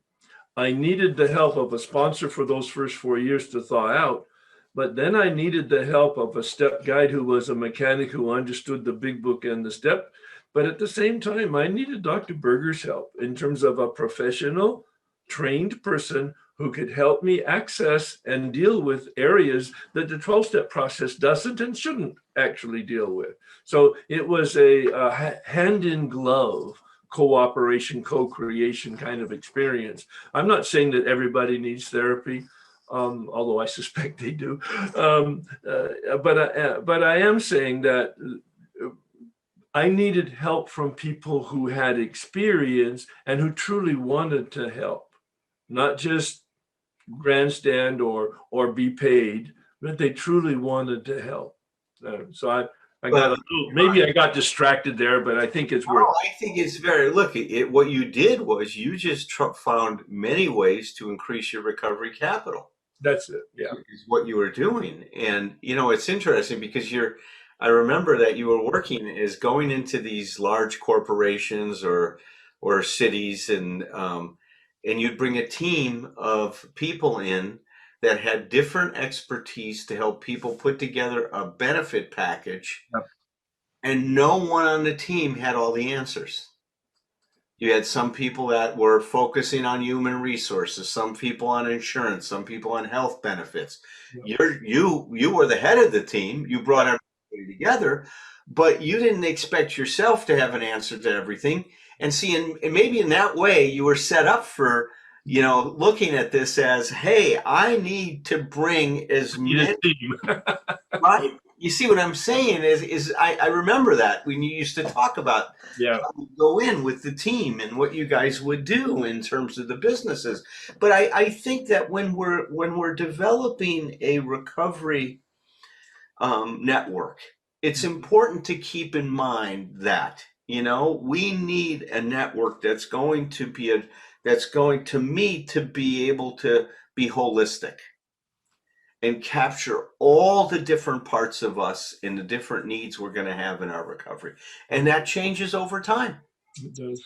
It changes. I've got more medical doctors involved in my life than I've ever had in my whole life. Yeah. Because of my age and because of, wanting to stay healthy at this point in time.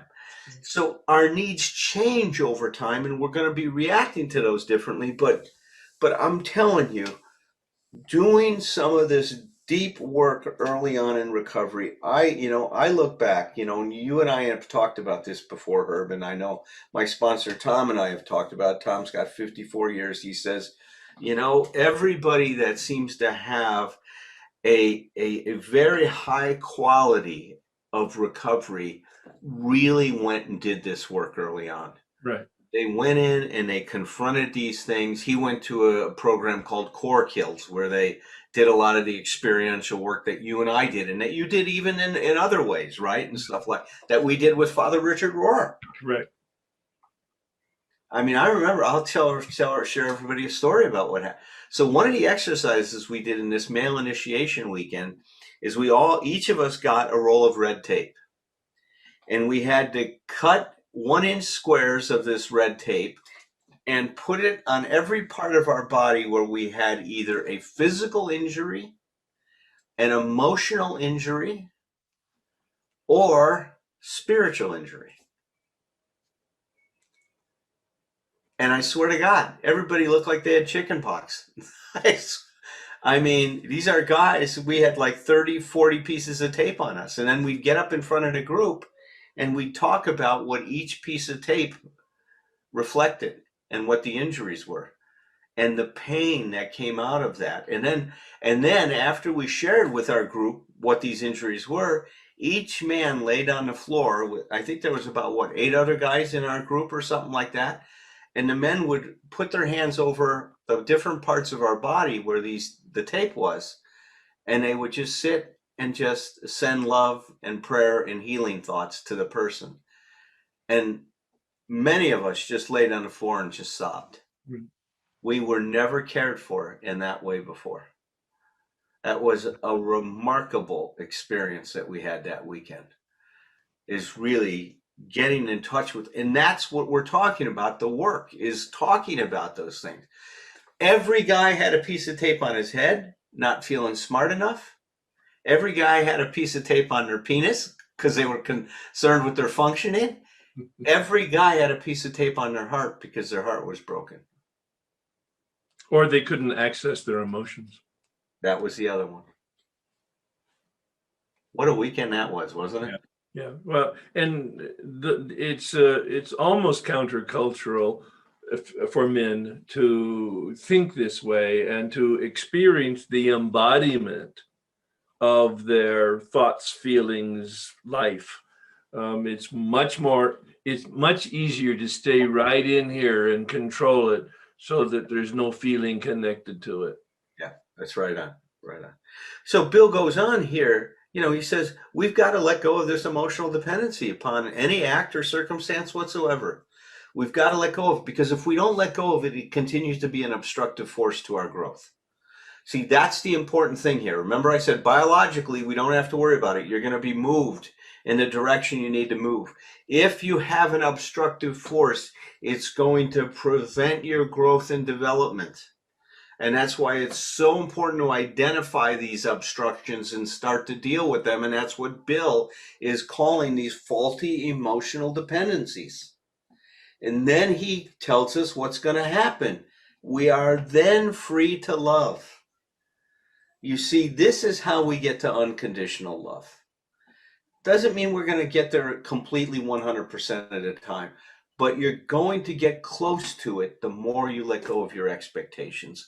Unconditional love can be thought of as love without expectations. I looked up the word altruism in pursuit of a clear definition of love because it's so murky, it's so overused. The term is hackneyed. We use it. I love coffee. I love my dog. I love my children. I love my wife. I love life. I love meditation. It's kind of like it's used in so many ways it loses any meaning, really. So I looked up the word in pursuit of a good definition of unconditional love. And altruism came as close as I've come so far. Look up that word altruism. To do something for the benefit of somebody else with no possible benefit to me. Oh my, that's as close as I can come to it, you know? And the image that I have here is a process, is that going from the darkness to the light. Bill's very clear about the sunlight of the spirit deep down inside of us. But what blocks the sunlight in me that is not me, that is available to me? What blocks that sunlight? Oh, it's the clouds in me. What Dr. Berger's talking about now. These obstacles in us are the clouds to the sunlight. And we need to diminish the clouds, even eliminate the clouds, so the sunlight can shine in me, to me, and eventually, of course, in step 12, through me to other people.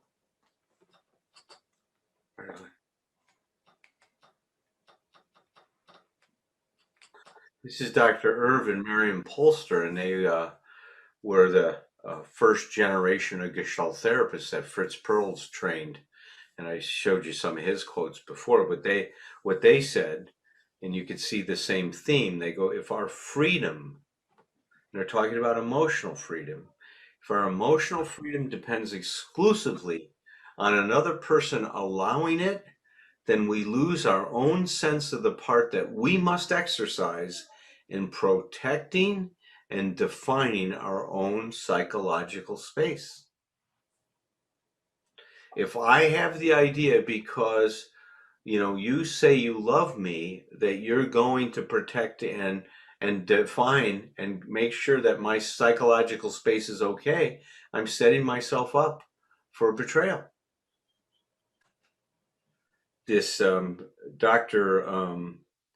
John Amodeo wrote one of the best books on betrayal in a relationship and infidelity. It's called Love and Betrayal. And he has this great line in that. He says, before we are betrayed by another person, we have betrayed ourselves. Wow. Before we are betrayed by another person, we have betrayed ourselves. There is self-betrayal. We don't want to see what we're looking at. We don't want to deal with the reality. We don't want to align ourselves with the reality of this other person and what's going on with them, that we have this fantasy about how they're supposed to be, or this expectation, and we want them to be that way, and we refuse to see that they're not. And he says then something happens that makes it impossible for you to hold that illusion that they are not what they seem to be, or what they actually are at this point in their life. And we end up feeling like they betrayed us. And he says, but what happened before that? Had you been paying attention to that, you wouldn't have set yourself up for that situation. You would not have put yourself in that. So it was your self-betrayal that put you up. And so we confuse trust as though trust means that I'm going to trust you to be who I think you should be. And you're not going to be who I think you should be. You're going to be who you are. And if I deal with that, then I don't have to get set up by you and betrayed by you. The response to that will be, of course that's happened. How could it not? That's the reality. So when we're aligned with reality, the phrase we're going to be saying is not, oh shit, we're going to go, of course. Of course that's happening. Of course that's going on at this point. Okay, well, we're on core concept number 5. We strive to take responsibility for our existence, including, and most importantly, I would say, our level of consciousness, the level of consciousness that we bring to our daily lives. Well, I'm a big fan of Dr. Nathaniel Brandon's, and I was reading his book one time, and I was so struck by this. I think I had called Herb after this to say it. I go, we keep talking about taking responsibility for things, and I have never considered taking responsibility for the level of consciousness that I bring to my life. Mm. I always treated it as though it was just a given. Mm-hmm. This is just what it was. It's not what I was creating. See, once again, I was asleep. I did not see that my level of consciousness had to do with my level of development. I'm much more aware of things today than I've ever been. Before, I didn't want to be aware of certain things because I didn't know how to cope with them. The more ability that I've developed to cope with things, the more I'm able to see reality rather than wish reality to be something other than it is. Yeah. That's the whole point of step 11. If you really listen to the step as it's crafted, Bill was a master use of the English language. Yeah. To improve our conscious contact. Or simply put, for those of you who have any issue with spirituality or anything fourth dimensional, sought to improve our consciousness. It's that dimmer switch again.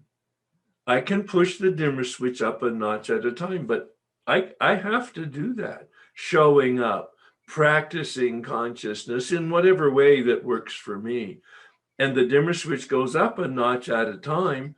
Now, my experience is the light is more expansive than my contribution to pushing up the dimmer switch. I explain that with grace and God, but whatever, that organismic life force also works for me. But I push that up. But the Dr. Tebow, who was a psychiatrist that assisted Bill in the beginning with his personal life, but also with the construction of the program, he said, Bill got it right. The first 9 steps are for the deflation of the ego at depth, but the ego has an uncanny way of regenerating itself. And that's why step 10 is so important, to hear what Bill said about that at 20 years of sobriety. It's a spiritual axiom. Whenever we're disturbed, there's something wrong with us. Going back what Dr. Berger was quoting from the big book, so our troubles are of our own making. This material is totally integrated because it's the truth.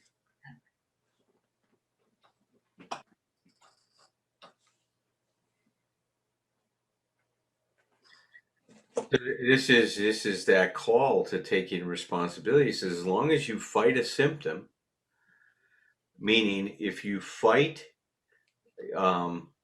becoming aware of, the situation's always going to get worse. We know this in terms of some practical experience we had with controlling our drinking or controlling our drug use or food use or whatever. The more you try to fight it and to control it, the worse it becomes. That's why most people, when they go out and say, well, I'm going to try this, I'm going to try to drink moderately. And now they try to control their drinking. Right? And it's unbelievable how difficult it becomes. I tell some people, they say, well, I'm not ready to give this up. I said, okay, well, why don't you try this exercise? If you think you can control it, why don't you agree with me to no more than 2 drinks in any particular time? It lasts maybe a week. it's maybe a week it lasts. Mostly not. Before you know it, they're out of control because we can't do that. That's not how we make changes, is to will them. What is Herb's? I got this great line. It's done to us, not by us. I mean, we're participating in it, and it does. We have to participate to create that, what's being done to us. But it's the result of a process. It's not that willful thing that happens, even though will is involved. So he says we have to take responsibility for what we're doing to ourselves. meaning my basic flaw, my emotional dependence, how I produce my symptoms, the fact that I'm reactive and getting upset and angry when things aren't going my way or depressed, how I produce my illness. What do I do to create that emotional state of affairs? How I create or produce my existence. He says, once you do that, he says, then you get in touch with yourself. And at that moment, your growth begins and your integration begins. Yeah. It was a brilliant observation. Yeah. Virginia Satir says it in another way. She goes, when something goes wrong, I try to make a picture in my mind of a big circle and I put myself in the middle. And then I ask myself, what part in my problem are my thoughts playing? My fears, my expectations, my interpretations, and what part of this problem is due to my lack of faith to be able to grow in this situation and deal with it? I mean, it's brilliant, is what she's saying here. Now, once again, she's doing that not to blame herself. She's trying to become aware of how she is producing the struggle that she's experiencing. She's trying to identify what she's doing so that she can try something new. And in the 10th step, Bill says in the big book, watch for, in the 10th step, personal inventory, a repetition of step 4, moral inventory. He says in step 10, page 84, if you want to look it up, watch for resentment and fear and dishonesty and selfishness. Then brilliantly, he says, when they crop up. He does not say if. Because we never transcend our humanity. We're always human. I don't care how spiritually any one of us evolved and enlightened we become, we will never transcend our humanity. And our instincts will always be prompted by stimulus from the outside. And our emotions will always biochemically react to our perceptions of the stimuli. That's how we work. That's how we're structured. But we have this responsibility as human beings to self-regulate. That's what we're talking about, using our cortex, that gift of evolution that made us specifically human, that we can think and we can decide. But only if we're fostering that consciousness and that effectiveness of our choice. And that's what emotional sobriety is. A good friend of mine just simplifies it. He says, pay attention. Pay attention. Pay attention. Oh my God, if we did that, pay attention, it would change our lives. And it does, of course, because you do that. That's why you're here. I'm preaching to the choir and I know it.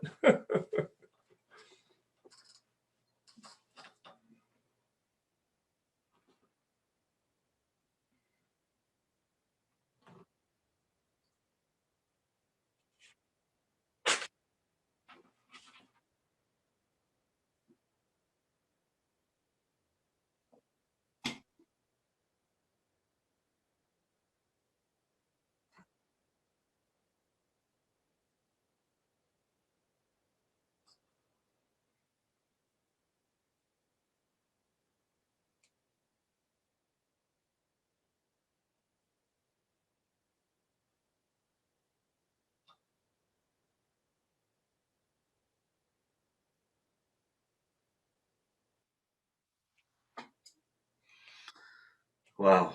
Boy, he describes it so clearly, right? That his dependency creates these demands. The demands are for a possession of control of the people and conditions surrounding him, meaning that he's only going to be okay if they do and things happen the way he wants them to. And then he says, realizing this absolute dependency, while it may look like a gimmick, it helped him to trigger his release to his present degree of stability and quietness of mind. See, there's a paradoxical theory of change that goes, as soon as you own what you're doing, something new becomes available. But that something new cannot occur until you own what you're actually doing. I cannot become honest until I admit that I'm dishonest. I can't find power until I admit that I'm powerless. So this paradoxical theory of change is at the core of what we're learning in our lives here. Yeah. It's the opposite, of just go ahead and take baby steps towards what you want to be. No, start with owning what you're doing. See how you're doing it. Own what's going on for you. Then you're going to be able to make some of those changes.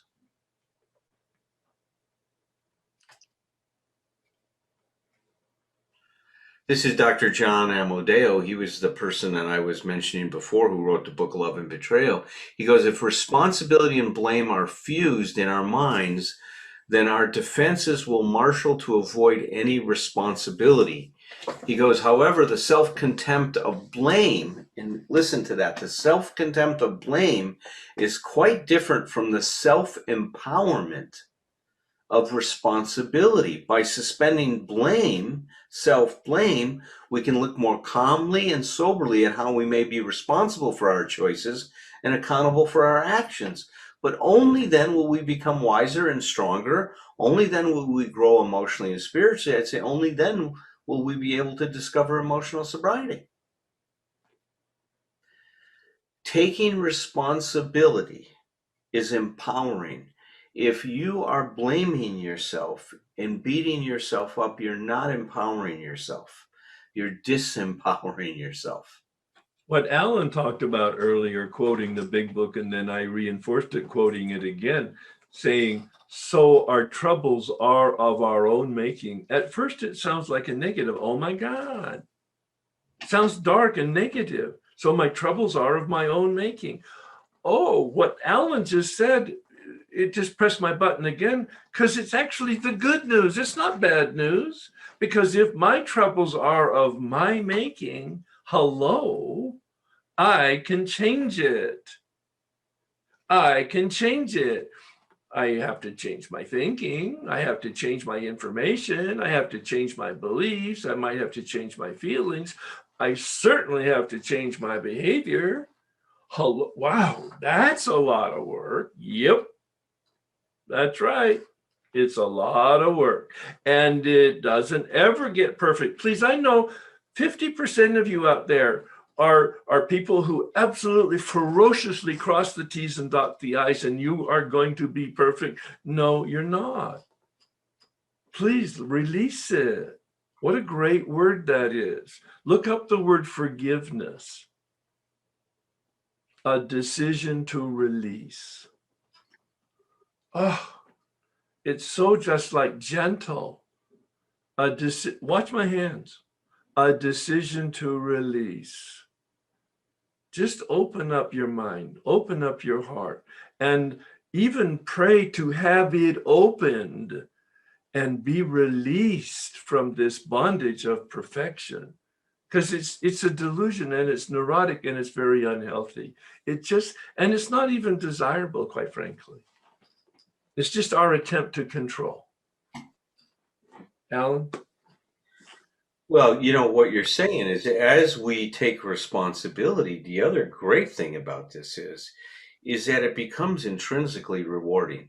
Yes. As you start to try on these new things and they work, yes, it builds a momentum. Yeah, that's the empowering. That's the empowerment. I mean, just like when we're going the other way, we get sicker and sicker and sicker, right? Because it feeds on itself. Well, the good news is, as soon as you turn it around and you start to grow in these ways, it becomes infectious, right? Yeah. In you, it's infectious. You get excited about it.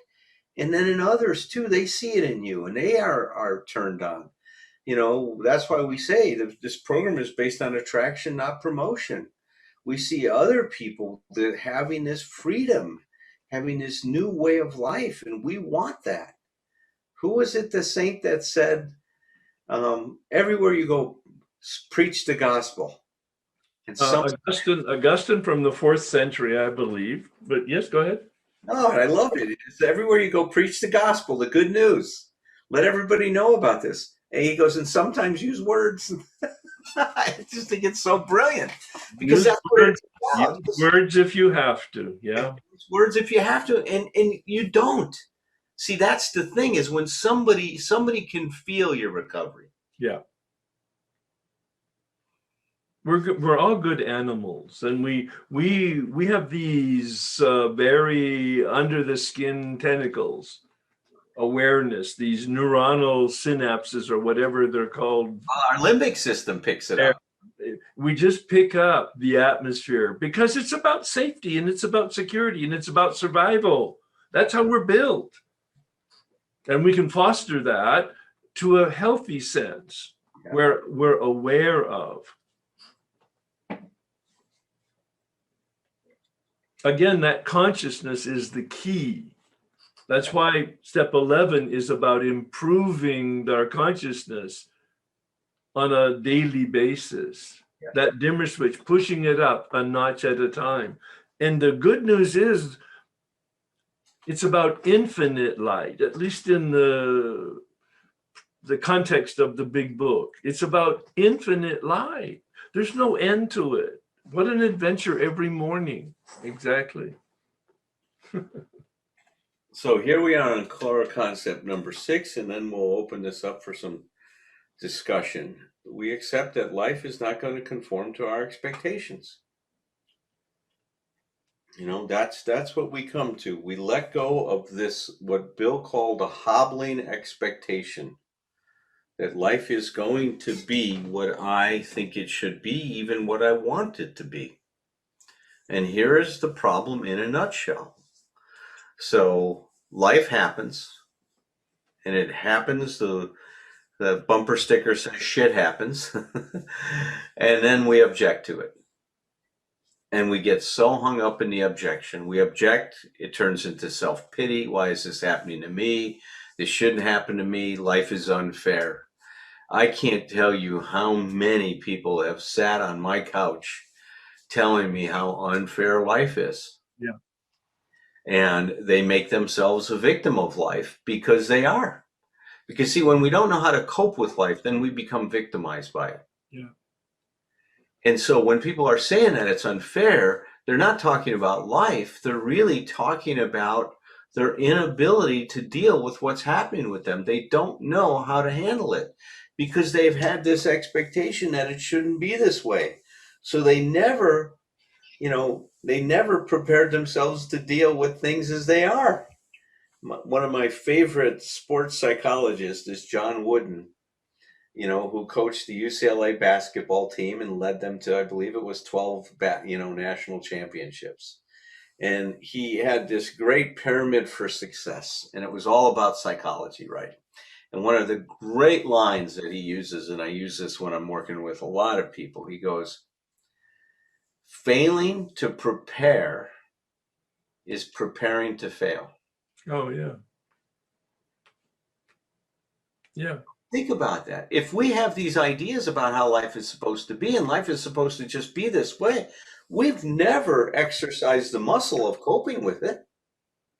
We don't know. We've prepared to fail. We've now made ourselves having very little capacity or capability to deal with what's going on. So we demand life has to be this way because we don't have the ability to cope if it's not. And a lot of that, Alan, and you can speak more professionally about this than I can, but a lot of that, the people in my workshop, I would say over half of them have had very severe physical and or emotional trauma, so that in fact they're almost shut down in a way, unconsciously, consciously, that they were victimized, and now they've internalized that as their story and their identification that they're a victim, and they're 40 and 50 and 60 and 70 years old, and they're still blaming their mother and father for their lives. It's like tragic. Yes. Yeah, see, the way I see that unfolding is that So let's go back to the psychological adaptation syndrome. Remember when I said everything's an adaptation? So this brilliant therapist, psychiatrist, and the father of what's called somatic therapy, specifically bioenergetic therapy here in the United States, he had this hypothesis that was as follows: that if we experience a trauma in our childhood that either threatens our sense of security, our sense of emotional security or physical safety, or interferes with our self-acceptance, threatens our self-acceptance, we are going to require that the future reverse the experience of the past. What does all that mean? Well, it's very interesting because it gets to the why does somebody continue to see themselves as a victim? So if I wasn't listened to and my injury is around no one ever listened to me, then if I have a relationship, let's say with Kim, she's my wife, Kim better damn well listen to me. I've now demand that of her to try to heal what happened in the past. Mm-hmm. This is all unconscious. This is unconscious. I'm trying to ensure my existence by holding out the possibility that there's hope that I'm going to be able to get what I need. To reverse the wounds of the past. Yes, but because I'm doing the same consciousness, I'm saying they have to do it. Yeah. If I would have said, because I'm wounded in this way and I haven't had a voice, it's going to be real important for me to listen to myself and keep my voice. Yeah. In the future, I've now reversed it instead of expecting Kim's going to do that. That was my experience in the fourth step when I came to the fourth column of the resentment inventory, where I had a turnaround experience. I was a victim of my father, of my mother, of my wife, of my bosses, until I saw the truth that it was my interpretation that victimized me. And today at 48 years old, when it was happening, I was the perpetrator, not the victim. And it released me. Seeing the truth, embarrassing as hell, but it set me free. So I could then be enabled to take responsibility now for my life 100%. That's right.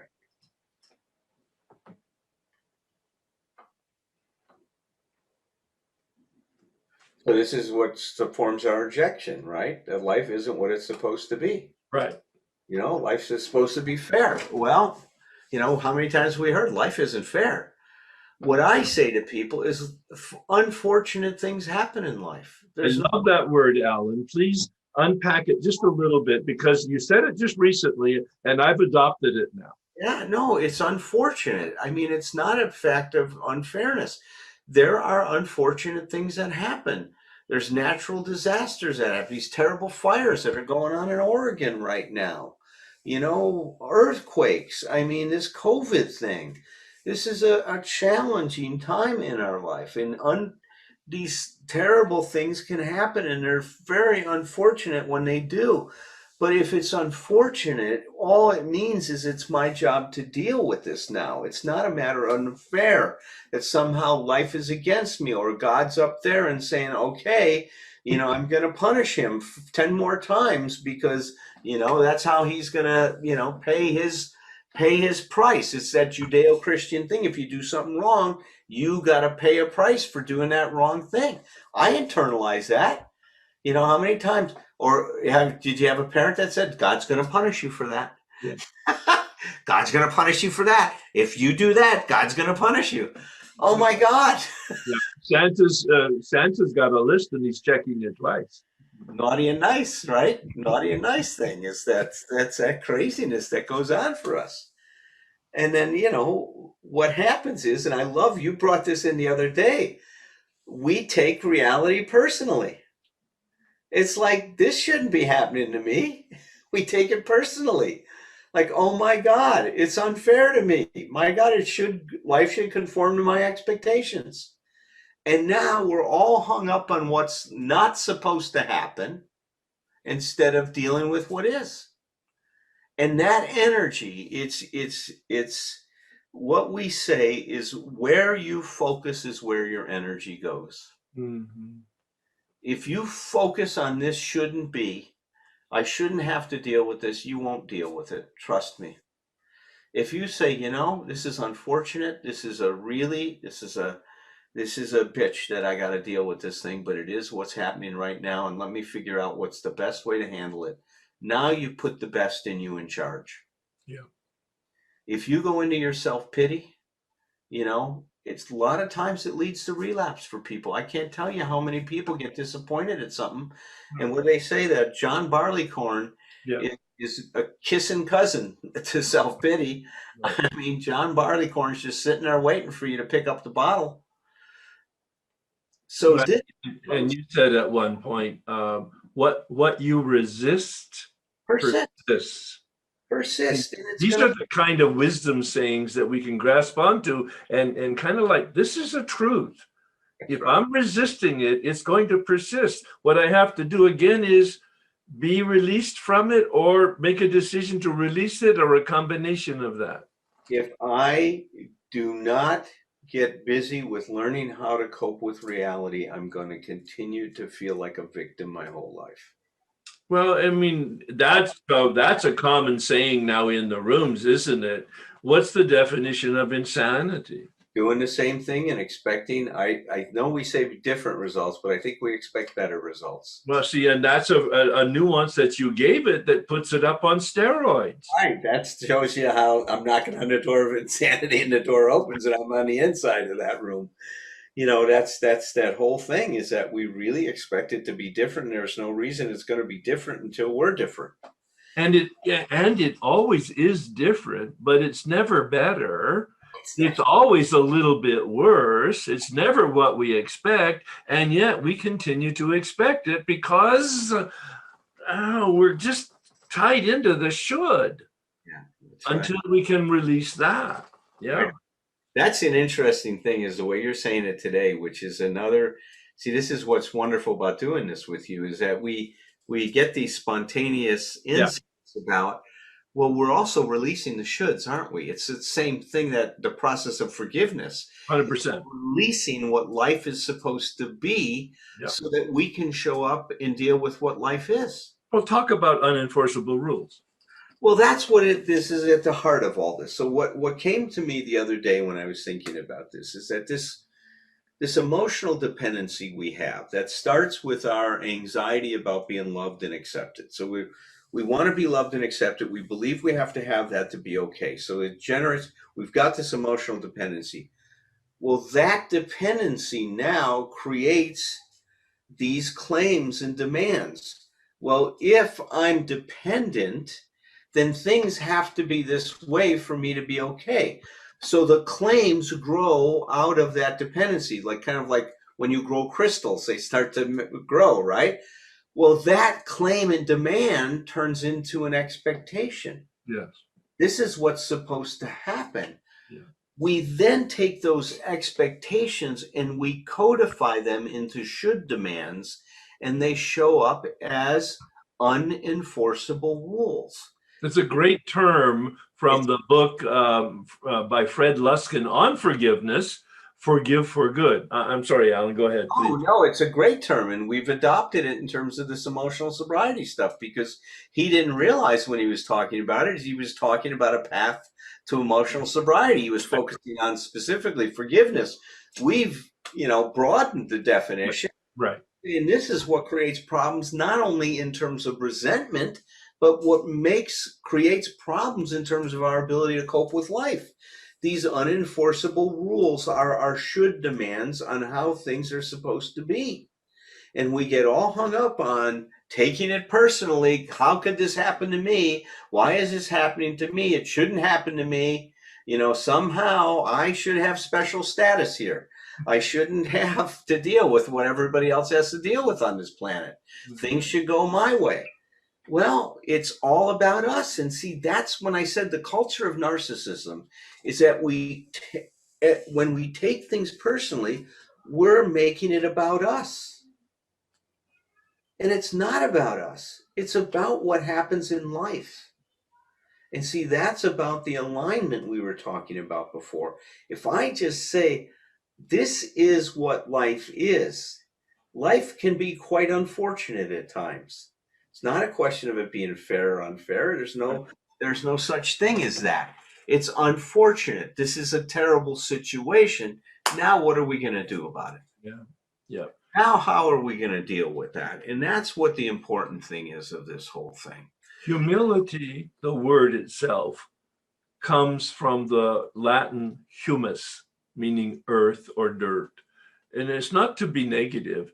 It means one of many, not unique, not special, not entitled, not exempt, like grains of sand on a beach. You've seen it. There's millions of grains. Each one is an individual, but you don't see the individual, you just see the beach. Humility is the perspective, I'm one of many. Oh, I'm important. I am the center of my life. I'm just not the center of life. Okay, so why don't we do this? Let's just take a quick 5-minute break, and then we're going to come back. We're going to take questions.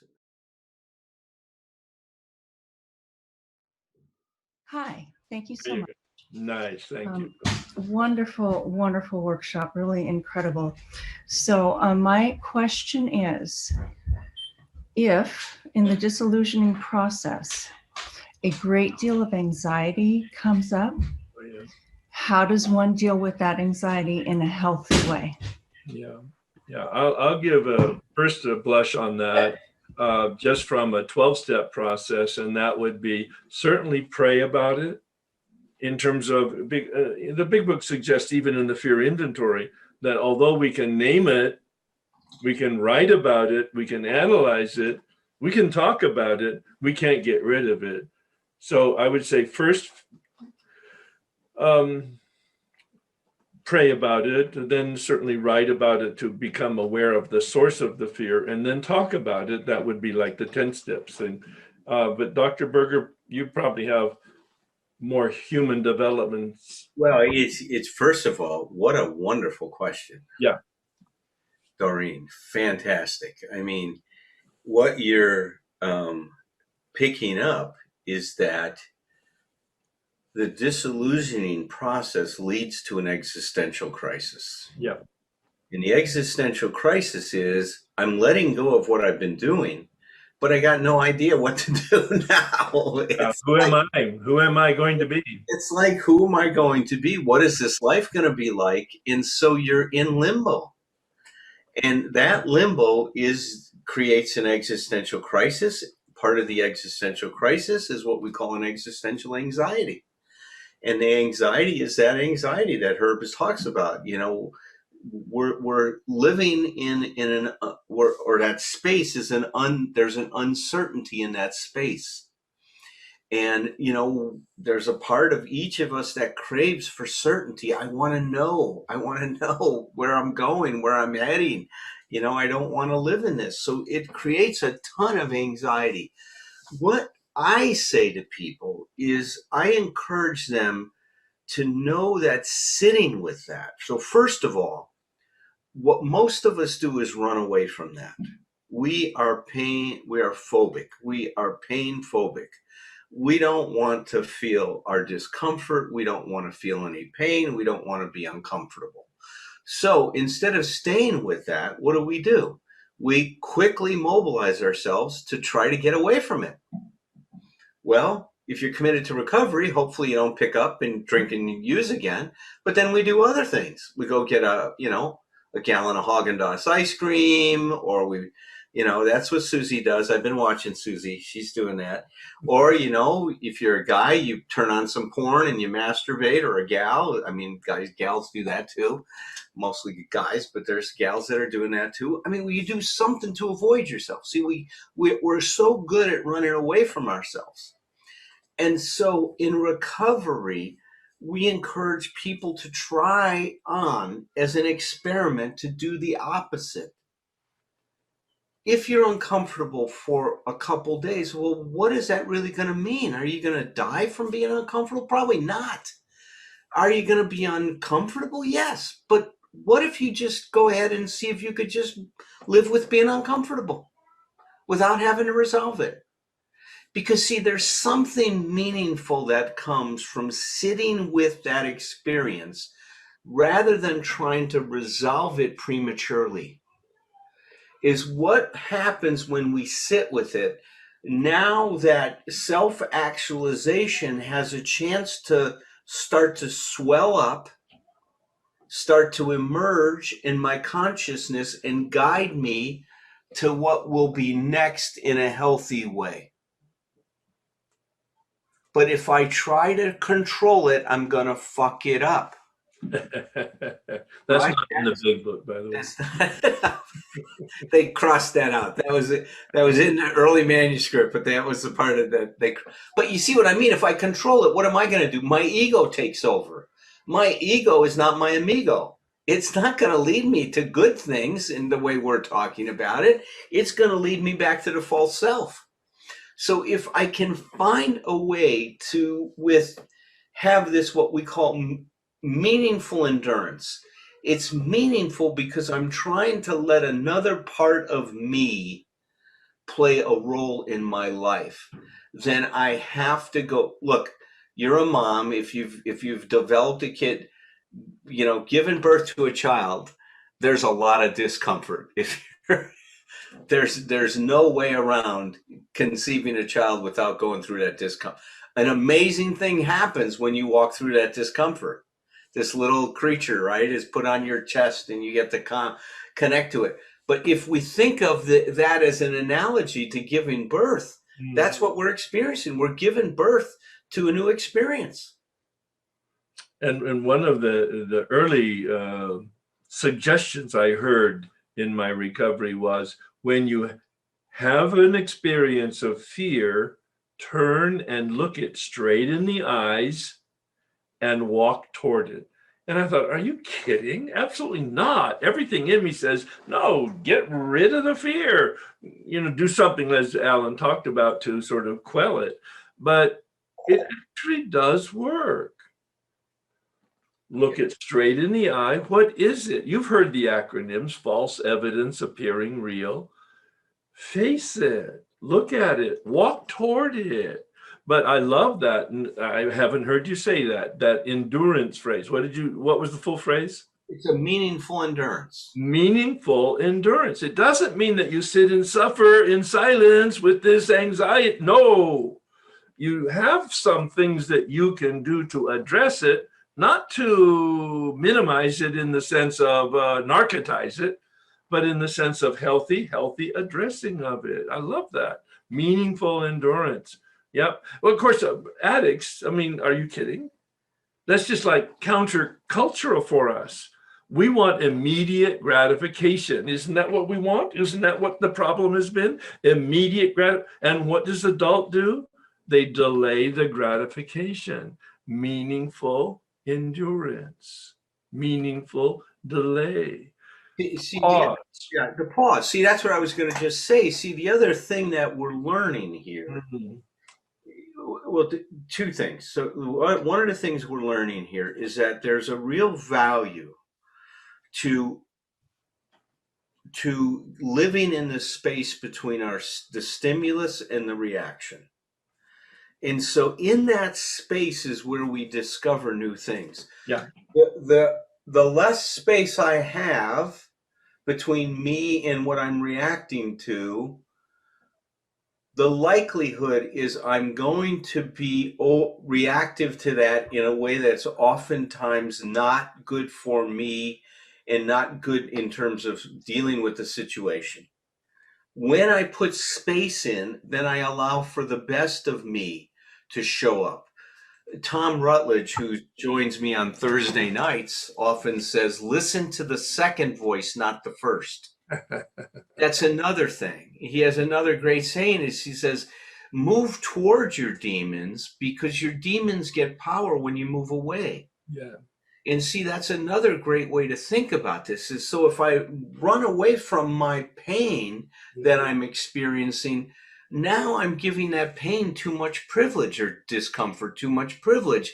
And then I go into the thing about the rules. Well, life should be easy.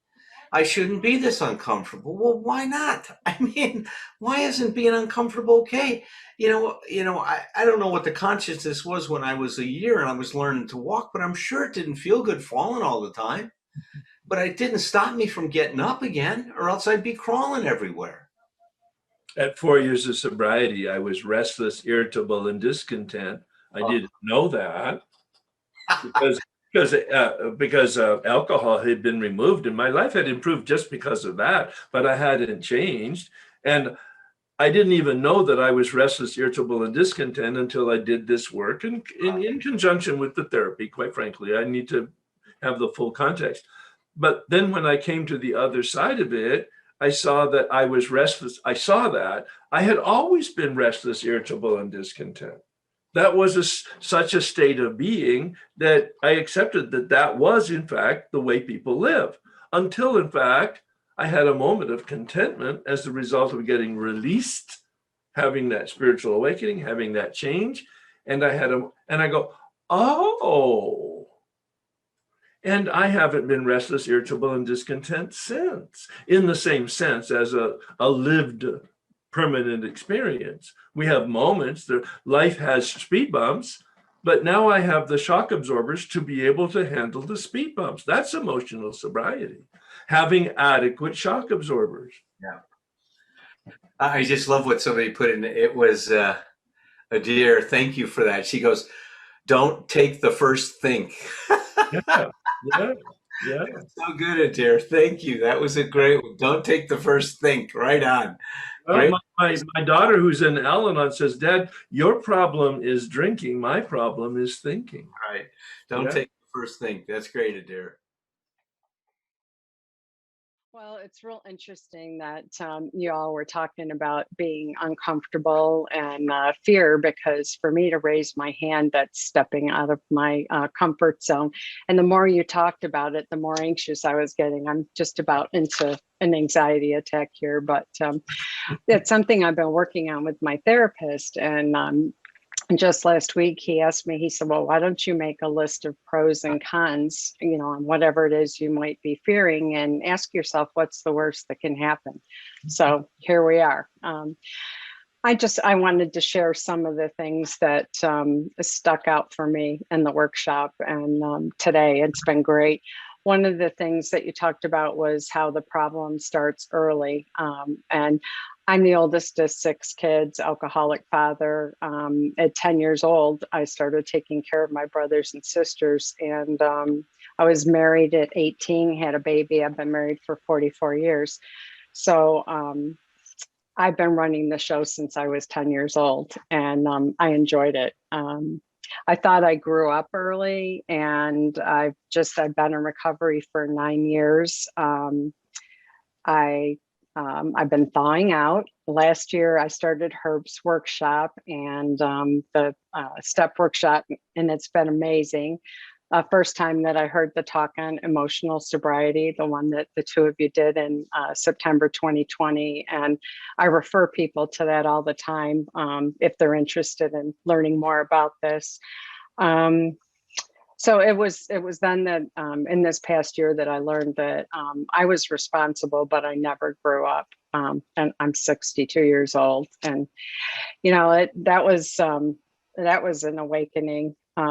Hearing no one is coming, I'm the one I've been waiting for. Oh my gosh. I mean, that just brought tears to my eyes. I'm going to wrap up with this. So you said that, freedom is what we're looking for here, and balance is the goal. And I wrote an acronym to balance years ago when I first started in recovery.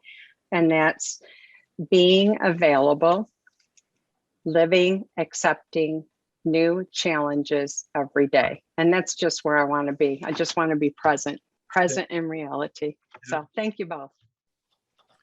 Hi, Herb and Alan. Great workshop today. I wanted to comment early on. You talked about how we pass on our emotional sobriety in our family, and makes me choke up to talk about that. I had an experience just this week. I've been in recovery 24 years. I came in as a black belt codependent, and I'm also a food addict. And my son and his husband were have been working for over a year on the goal to tear down and totally rebuild their home and everything, you know, it's over a year and a half anyway, and they're in their late 30s. So these are not children. And everything's been going along. They hit a real speed bump the other day with the final construction loan papers. And it was, you know, I was devastated for them, of course. And I quickly ran around trying to figure out how I could help them meet their dream goal or whatever, and waited a couple of days and figured out what I could or couldn't do. But then I called my son to chat with him about options. And he said to me, and I'm paraphrasing, but basically he said to me, he goes, Mom, we have choices. We have options.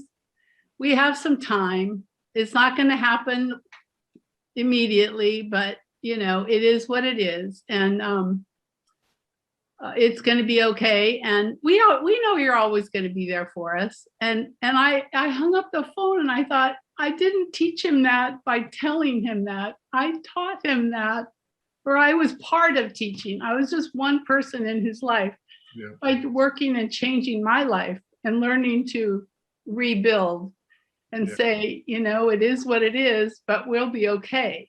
And I'm so grateful. I mean, it's a wonderful reinforcement.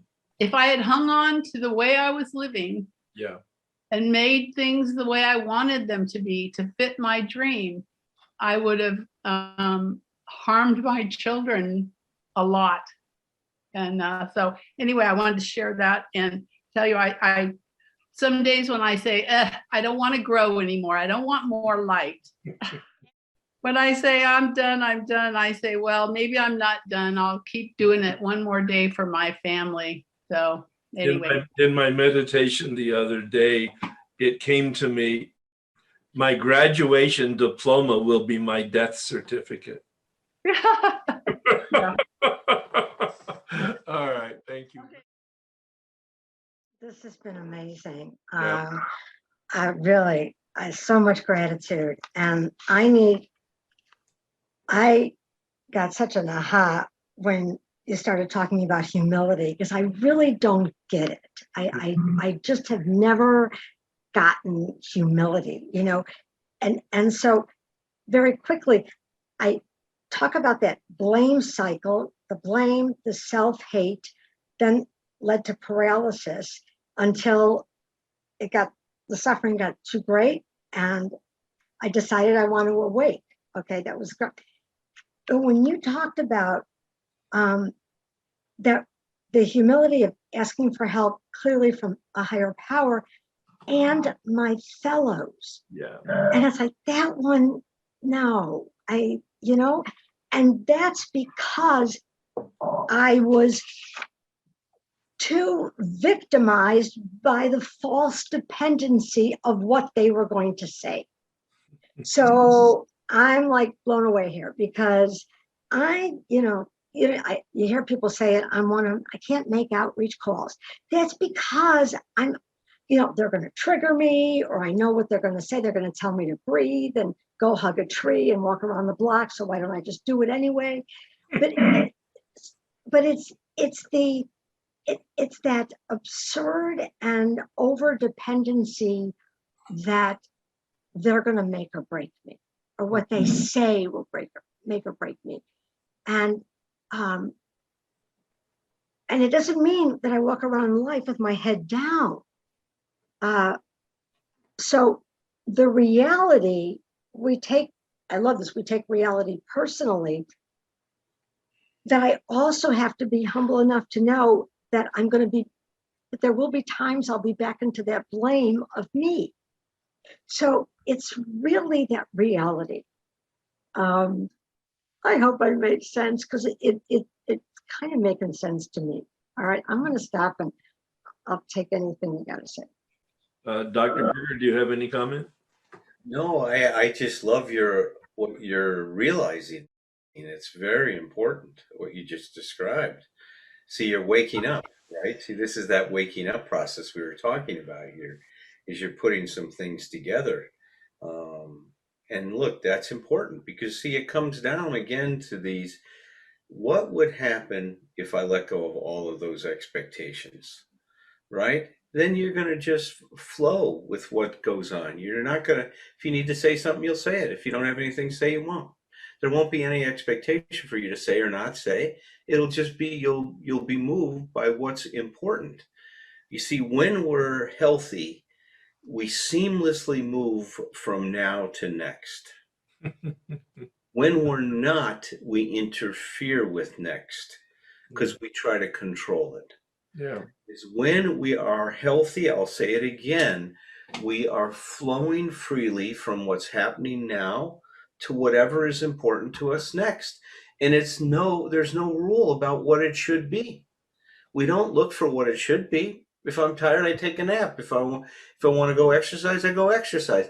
We don't try to control what the hell is going on. We try to listen to ourselves. You know, I love what Herb has been saying lately in terms of the sleep and paying attention to himself in terms of how much better he feels when he's been sleeping.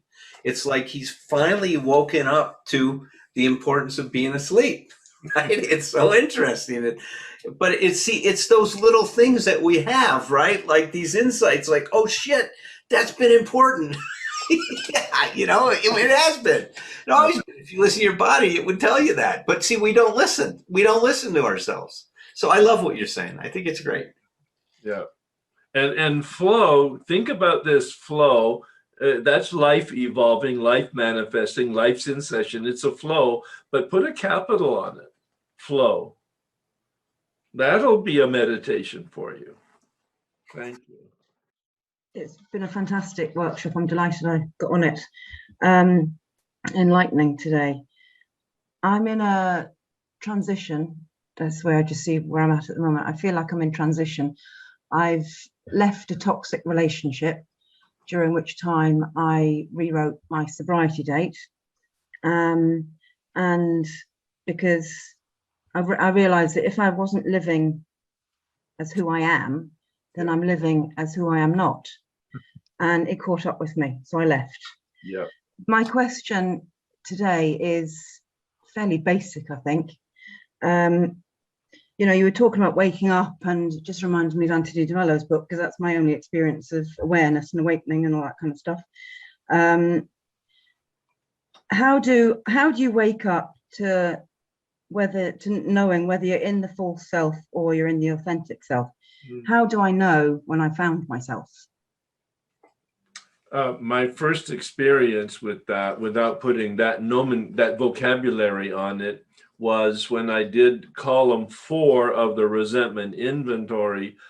I saw a shift in me, an awareness in me of I was a victim. Oh no, I'm the perpetrator. It was a complete turnaround where I began to take full 100% responsibility for my behavior and the life that I had right then.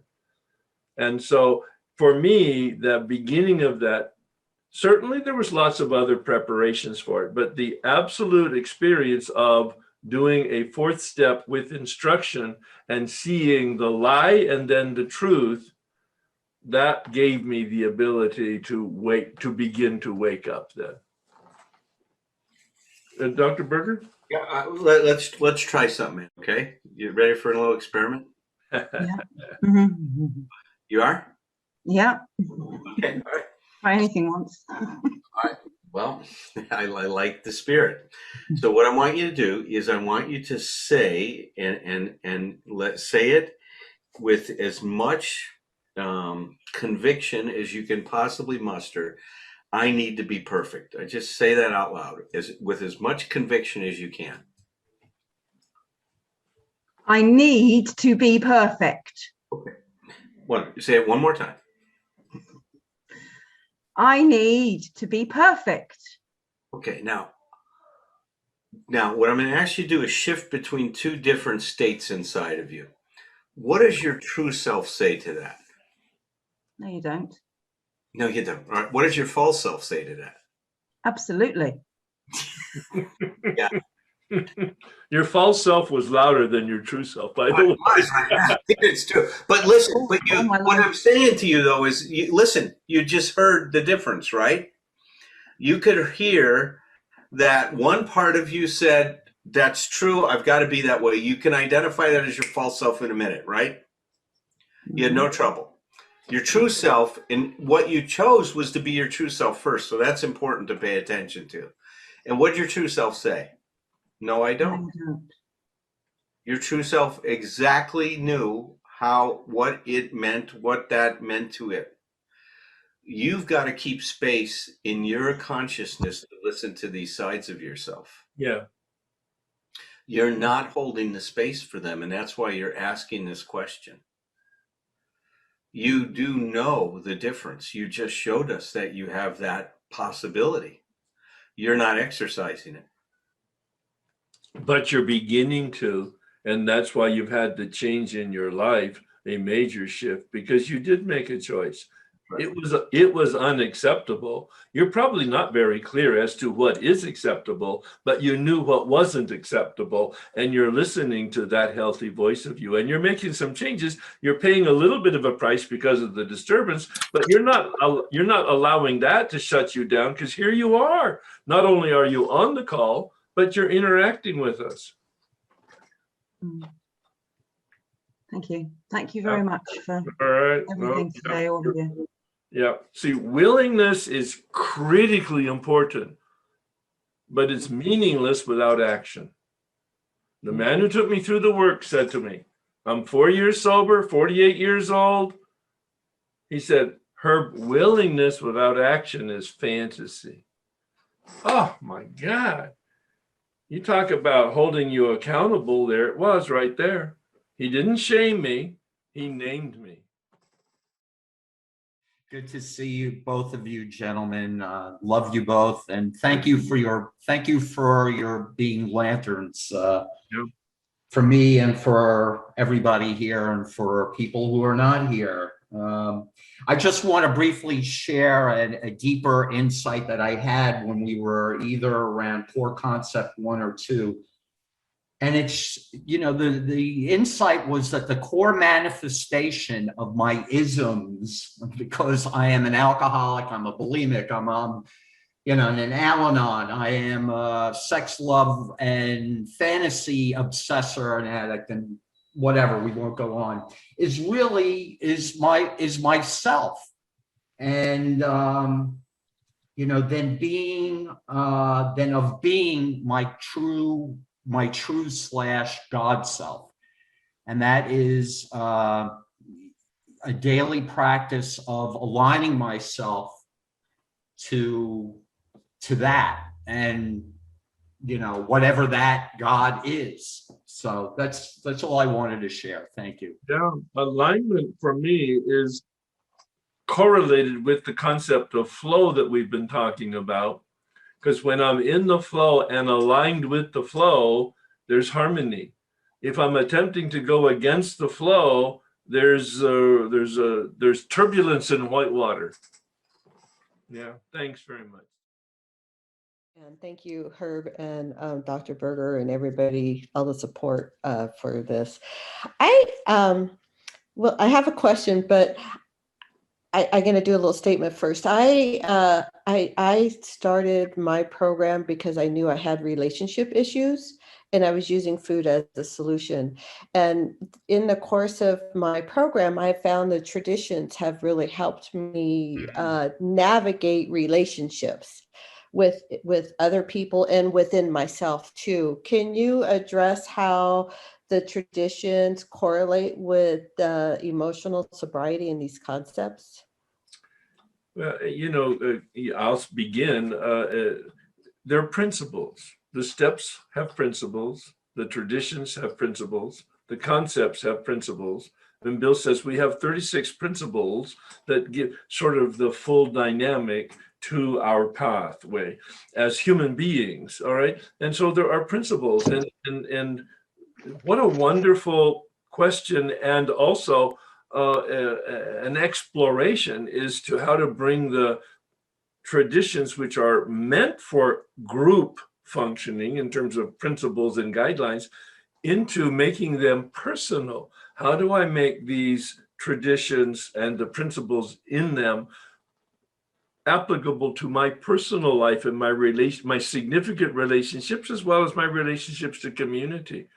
So I think there's a wonderful exploration there. I will be doing next year a series on the traditions, the first 6 months of next year, and then a series on the concepts, the second 6 months of next year. That's already planned and in the works. So because I see that fleshing out of the entire 36 principles that Bill, in fact, gave us as his legacy, first, second, and third legacy.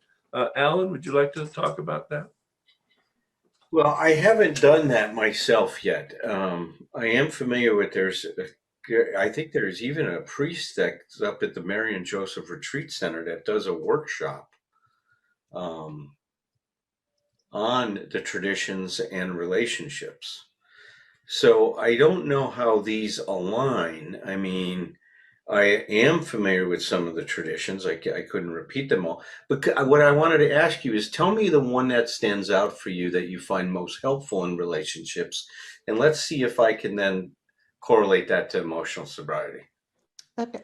Well, tradition 7 talks about us being self-supporting, and the spiritual principle is responsibility. So when I look at my food program, and I've been told that I can't trust my thinking, and that and that tells me that I can't trust myself. But tradition 7 talks about us being self-supporting and taking responsibility for ourselves.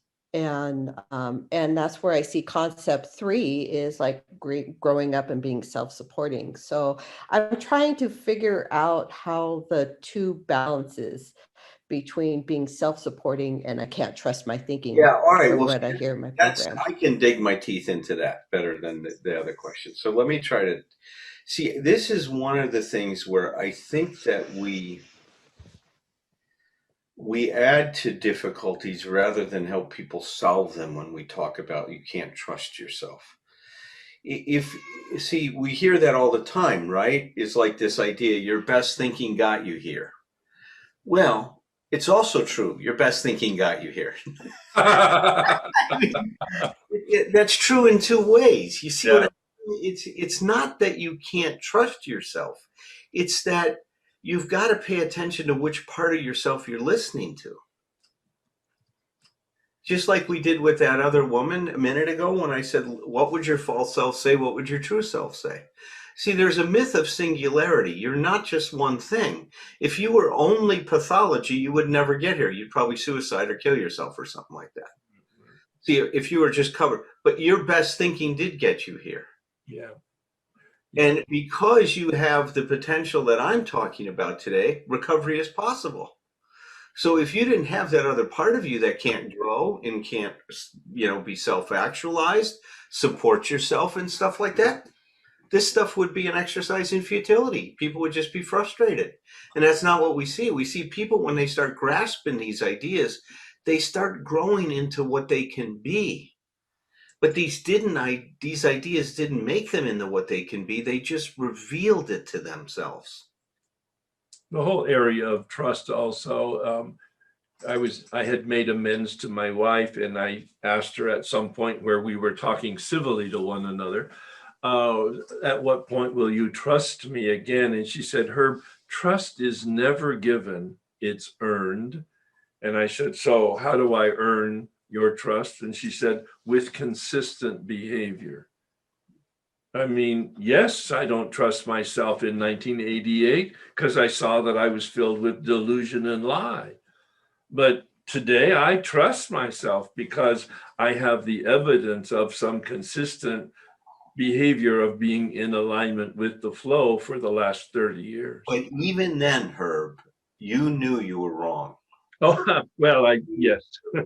That's why I was in therapy with you, Marine. No, but what I'm saying is, see, there's two voices in us, right? There's always going to be that other voice in us. Yeah, yeah. And it's so important for us not to identify with one side. That's all I just want to say to you. Yeah. Is don't pathologize yourself, Luann. Yeah. You know, this is not about what's wrong with us. This is about what's right with us that we need to discover and start embracing. Well, that's why I like your language when you say the best in us and the worst in us. That's Those right. are the two voices.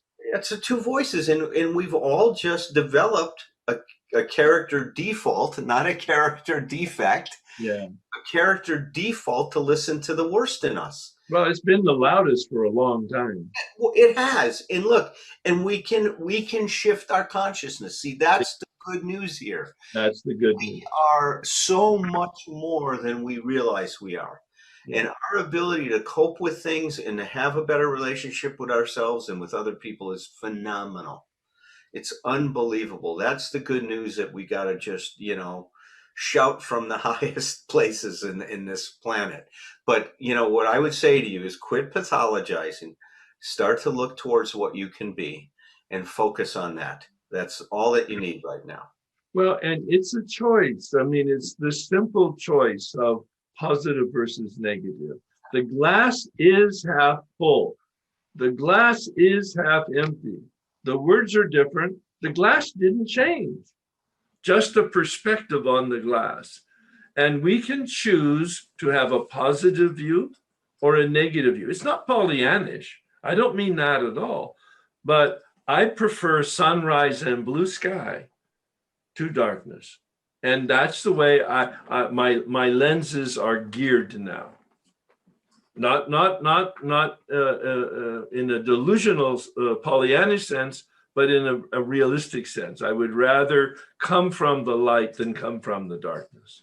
Does that make sense, Luann? Yeah. Yes, it does. Thank you. Thank you. Thank you. It's just definitely going to be a spiritual practice. Well, in fact, hear the word practice. All right. I had training wheels for a long time. Then I had a regular bike, and then I went to a 20-speed mountain bike. I mean, practice, exactly. Hi, Herb and Dr. Berger. This has been so good. I've got pages and pages of notes. What kind of an aha for me was I've always kind of thought of myself as not a victim, you know, that I don't have victim mentality. But I'm realizing now that I do have a victim mentality in that I beat myself up a lot. I have a really strident, loud inner critic voice. Mm-hmm. And I didn't realize until what you guys were talking about is that, you know, putting myself down, beating myself up, trying, you know, saying I'll do better, that, you know, if I can do it perfectly, is not accepting life on life's terms. And it's not accepting me on, you know, it's really saying that I have to be perfect to be acceptable to myself. So that I have the inner critic and the perfectionist are sort of hand in hand there. You know, that my inner critic keeps me, my inner critic and trust is kind of in there too, because my inner critic doesn't trust me. So my inner critic has to keep on me all the time to keep doing and performing and hustling and trying to be perfect and never cutting myself any slack or showing any compassion to myself.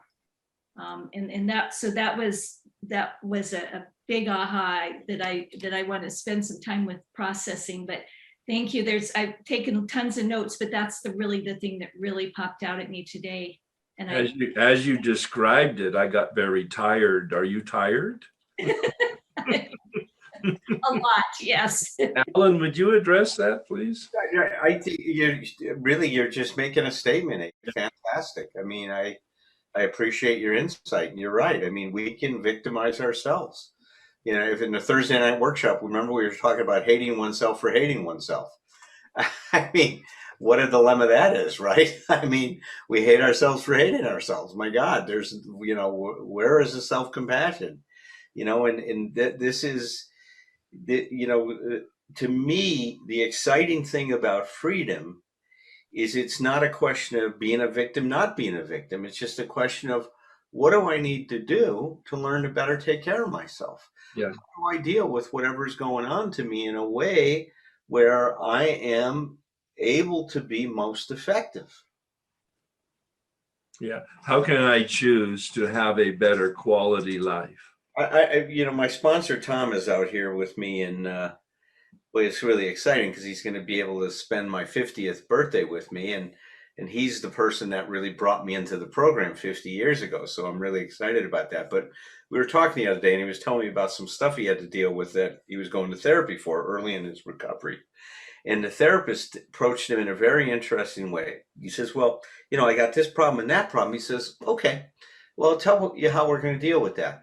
I want to focus on you becoming a more effective father and a more effective husband. He says, well, wait a minute. I got these problems. He says, no. We're going to focus on you becoming a more effective parent and a more effective partner. And he didn't understand what the hell the guy was doing. He thought, well, listen, you're not listening to me. I'm telling you, I got these problems. He says, I know. He says, let's focus on you becoming a more effective partner and more effective parent. Well, he just trusted that this guy was a therapist, a doctor. He knew what he was. He said in 6 months, the problem he came in to deal with was no longer a problem. Is that his focus was, because he didn't feel good in his life, as he started to feel better about himself, some of these other things resolved. There's a thing that we call a referred pain. And you don't deal with a referred pain by going right to, like when I had a problem with my hip, my knee hurt me like hell. The doctor didn't fix my knee, he fixed my hip. And when he fixed my hip, my knee got better. And so a lot of these things is we don't go directly to addressing them. We go to some of the other things that when they're resolved will take away the referred pain. Bill says in the big book that we have a spiritual malady. And when we have an appropriate relationship with power and an appropriate contribution to the people about us, the spiritual malady will be contained and resolved.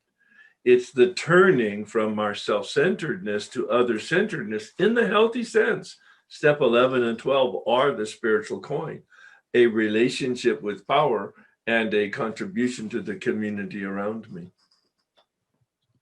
Yeah, thank you so much. Hey, Herb. Hey, Dr. Berger. A couple things that just came up. One was that it was sort of to what I have a challenging relationship with my son, and like I'm never going to be enough for him or he for me, I guess, whatever. And one of the things I had told him was that because his dad always tells him, you should be, I'm so proud of you. I'm so proud of you. And I'm like thinking, he's a little thief. He's a little shithead, whatever, right? And I said, you don't have to make me proud of you. You have to be proud of yourself. I'm letting you off the hook of whatever you want to attach to me with this. Now, the therapist is like, that's really harsh. And my husband was like, that's really harsh. But I thought I was giving my son a total break. He doesn't have to please me, but whatever. So I just wanted to make that observation that actually my wanting to support him making good choices doesn't have anything to do with me. It has to do with himself. I don't know if that's like what Dr. Berger was speaking It's what we're talking about. I think, Alan, I think your son is 15 or something like 17, that. Yeah, 17. Alan? Well, Carol, look, the only thing I would add to that is I would say to him, because this is part of what's going on,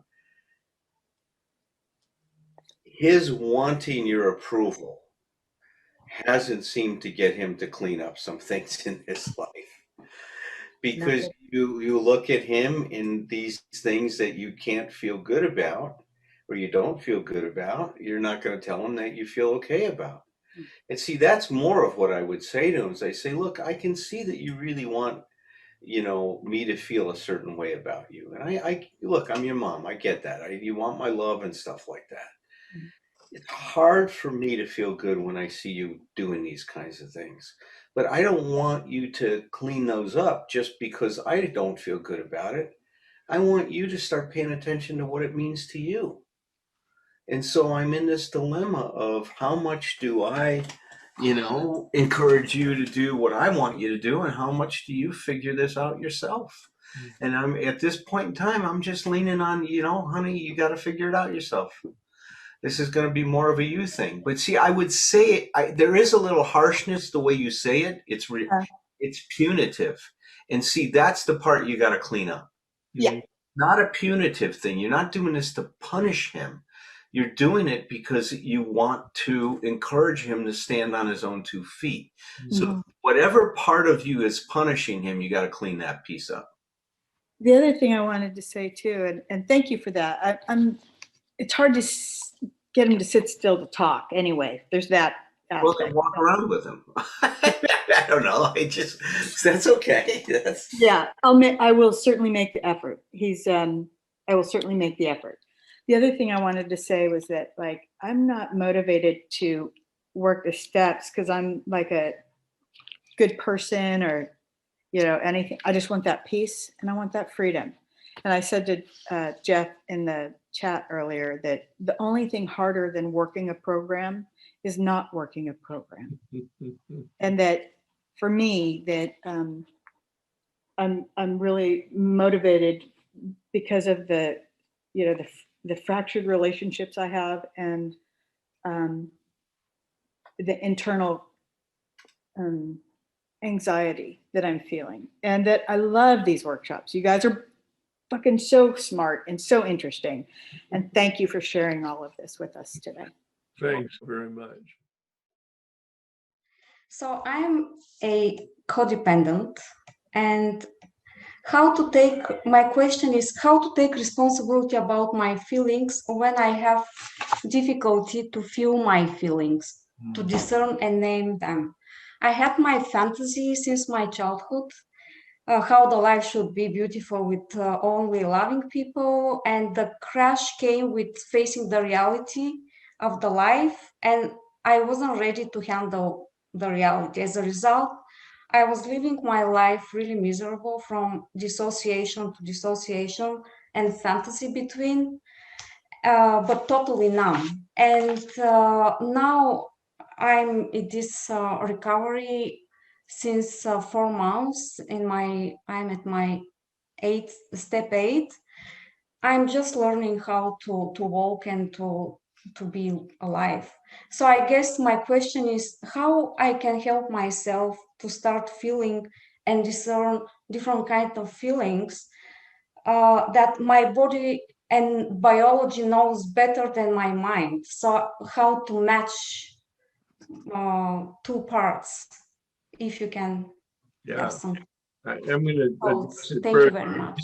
Continue with your 8-step, finish your 9-step. Meanwhile, practice 10, 11, and 12. You sound like you have a wonderfully active relationship with a sponsor. That will really help you. But now I'm going to give you to Dr. Berger to really address the other dynamic that you're talking about. Well, Herb mentioned it earlier.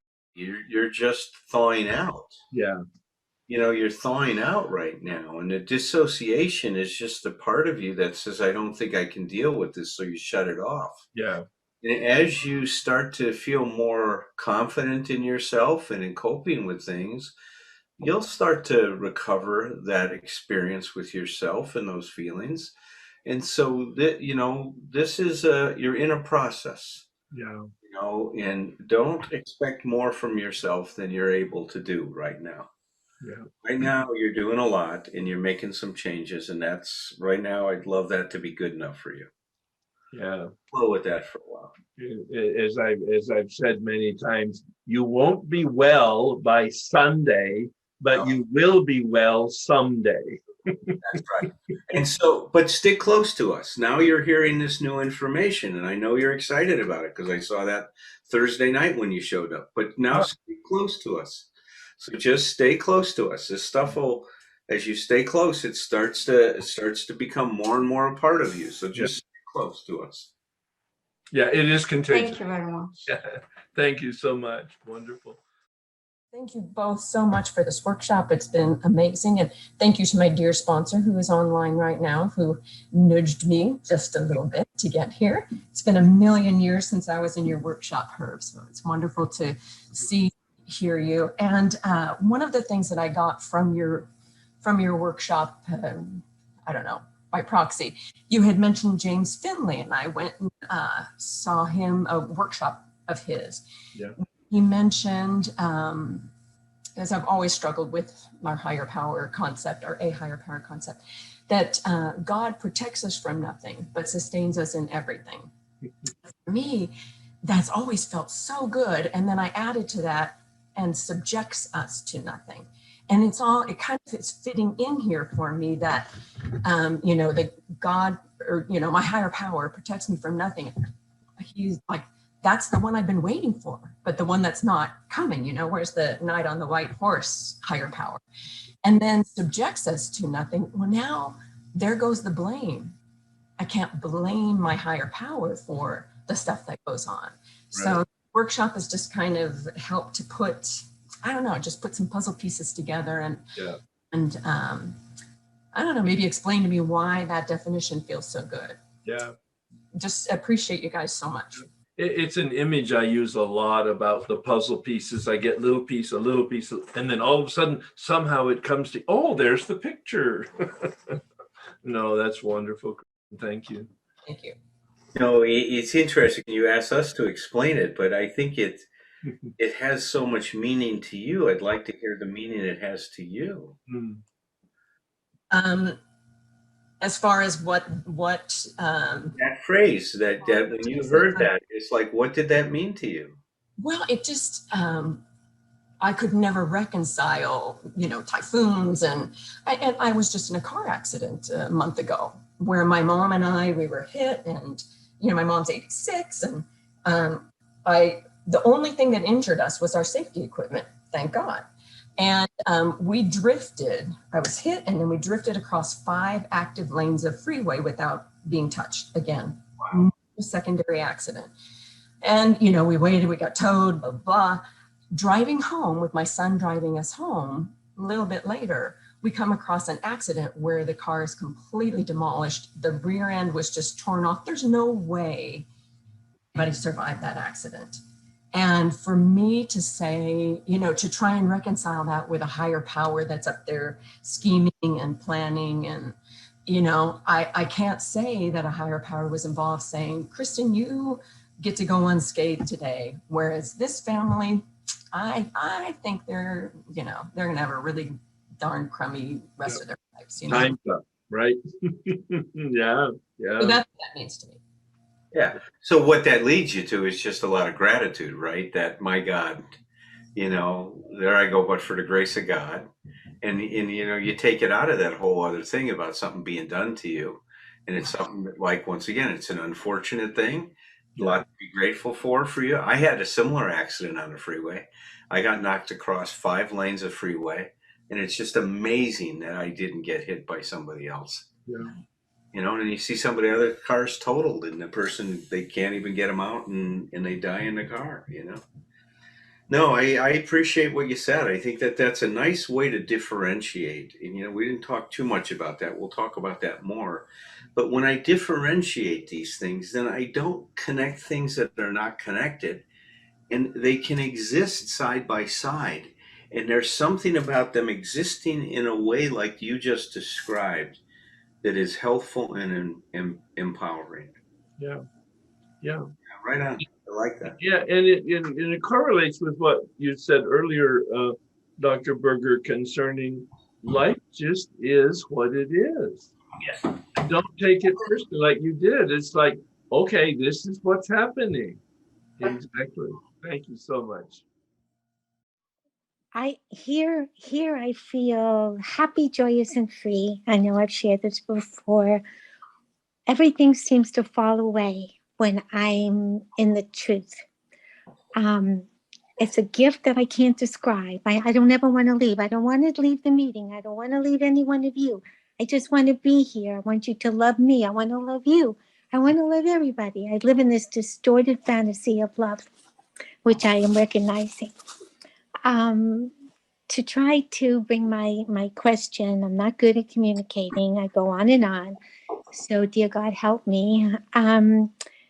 With people like myself who have dealt with PTSD and emotional and physical verbal trauma, after decades of recovery, of the awarenesses of my responsibilities, of the amend process, of knowing every word that you're saying is true, of not living in denial anymore. I'm learning about being my own critical parent. This is something new, that on one side, I'm my own critical parent. On the other side, I'm wonderful. Look at my wonderful life and all the love I have in my life. But why is my family broken? Why couldn't I save my heroin addict daughter? Why is my son, still an addict? Why is my brother still abusive? Why didn't my father rage with me? All the stories. And I hear those voices still in my head, along with the wonder of this program, all of you, and the truth. And all I'm asking for is to be loved and be loved. I'm trying. There isn't a thing I'm not willing to change about me. I live spirituality night and day. It's my life. I love it. I love helping others. I love everything you teach me. So how can I remove these voices in my head that keep me from loving and being loved the best I can? Okay. Number one, I would suggest that you make sure that you have a active relationship with a sponsor and that you've done the steps thoroughly recently within the last 5 years, and that you have a daily practice of meditation. That's sort of the foundation of it. But it sounds maybe a little bit deeper than that, and I'll call on Dr. Berger to perhaps address that voices in the head part. Alan, are you going to be available for that? Yeah, I'm playing a little game with my 3-year-old. I know. Thank you. Thank you. And then she's closing the door and knocking on the door again, and I'm letting her in. So, and now she's bringing me her unicorn. Oh my goodness. Okay. Well, look, you need some help in the dialogue with these different parts of yourself. So, get together with a therapist, a Gestalt therapist, or Tom Rutledge, or someone like that can help with that dialogue, because you're not talking to yourself well yet. Right. So somehow we got to get those parts of you organized differently. So that's the issue right now, that there's a way that those parts of you that are coordinated, where they're uncoordinated, right? And they can be coordinated, but you're going to need some help with that. You can't do that yourself. Yeah. So I have a therapist. Yeah. Does he do the dialogue? Does he do chair dialogue? Do what? Chair dialogue? Does he have you put the different parts of you in chairs and talk to them? Yeah, well, ask him to do that. And if not, then just go consult with another therapist for a few sessions. Is that what Gestalt therapy is? It's called Gestalt therapy, or some people will call it internal family systems, yeah, so that's like internal family systems is another approach that does some of that dialogue. Okay. Thank you for that advice. Grateful to be here. Thank you. This is really, really short. I started working Herb's step study early at the first of the year. Heard about you all doing your emotional sobriety workshops, and went back and listened to one last year. And that was the first time I'd heard when you said the part about no one's coming to save you. I thought, oh my, I was just gobsmacked. It's like, well, that's what I've been waiting for. That's what I've been looking for. And I didn't even know it. And So I'm carrying that with me. And just this week, for a while you don't hear nobody's coming to save you. And then the last little bit of time I've been hearing it. But this week, what I heard was, and this is from somebody with an overdeveloped sense of responsibility, I heard, no one's coming to save me, and I don't have to save anyone else. And I'm just deeply appreciative to the change that's happened in me because of listening to you all and doing the work that I have done. So thank you very much. Thanks very much. I'm in this emotional sobriety lesson. I've been sober 20 years and just finished my Al-Anon steps last year, and emotional sobriety is huge. I wrote my question down. It is, so my personal goal in this stage of my life, I'm 40, is to be in a healthy marriage, home, family, and successful relationships from now on. I grew up with a lot of divorce in my family. My mom was married 3 times to alcoholic men. There was neglect, abuse, blah, blah, blah, whatever, who cares? Because it's my life now. So I want to have a healthy marriage, home, family, and successful relationships. So my question is, why does disconnection happen in relationships? Why does disconnection happen with sex, intimacy, love, and romantic relationships and marriage? Not going through breakups or divorce or separation anymore. How to have stable relationships. And second question is how to deal with emotional sobriety and emotional pain, trauma, wounds, etc. How to deal with hurt people that hurt people. I actually don't understand the first question. So could you be real crisp about that first question? So I guess I'm addressing how come separation occurs in relationships, and like there's a disconnect that happens with people and then they go through breakups versus staying connected and together and unified. One of the concepts in the next one is talking about relationships and healthy relationships. So I come there, come back for that discussion, or I defer it to that. But I think that this whole issue of how do we take care of ourselves in relationships and, do things from our past impact what's going on today? And, one way I've talked about it before is I do think that because we want to grow ourselves, that the trouble that we experience is we select. So we're not victims of that we pick people that are going to give us an opportunity to develop what's undeveloped in us. So I wouldn't say I've got to find the right relationship. It's more I've got to learn the lesson that's being presented to me and be able to unpack it and then grow myself with that. So that's the first thing, is that it's a matter of doing that. The second part, and once again, I'd say that come back to the next one, a lot of this has to do with becoming more differentiated. Because as we become more differentiated, then we know how to stay connected in a relationship. And what, we describe it as union with the preservation of integrity, or togetherness, but being able to keep our integrity when we cooperate. And so there's a whole bunch that goes along with that. That's way too much to handle here in a couple minutes. Well, I agree. It's about clear communication. But that comes from being differentiated and stuff like that. And so, there's a lot to get into with this, Aaron. So, but these are important things for you. I can hear that. And what I would say is that the best way to learn this stuff is to get into a relationship and grind. We call it training.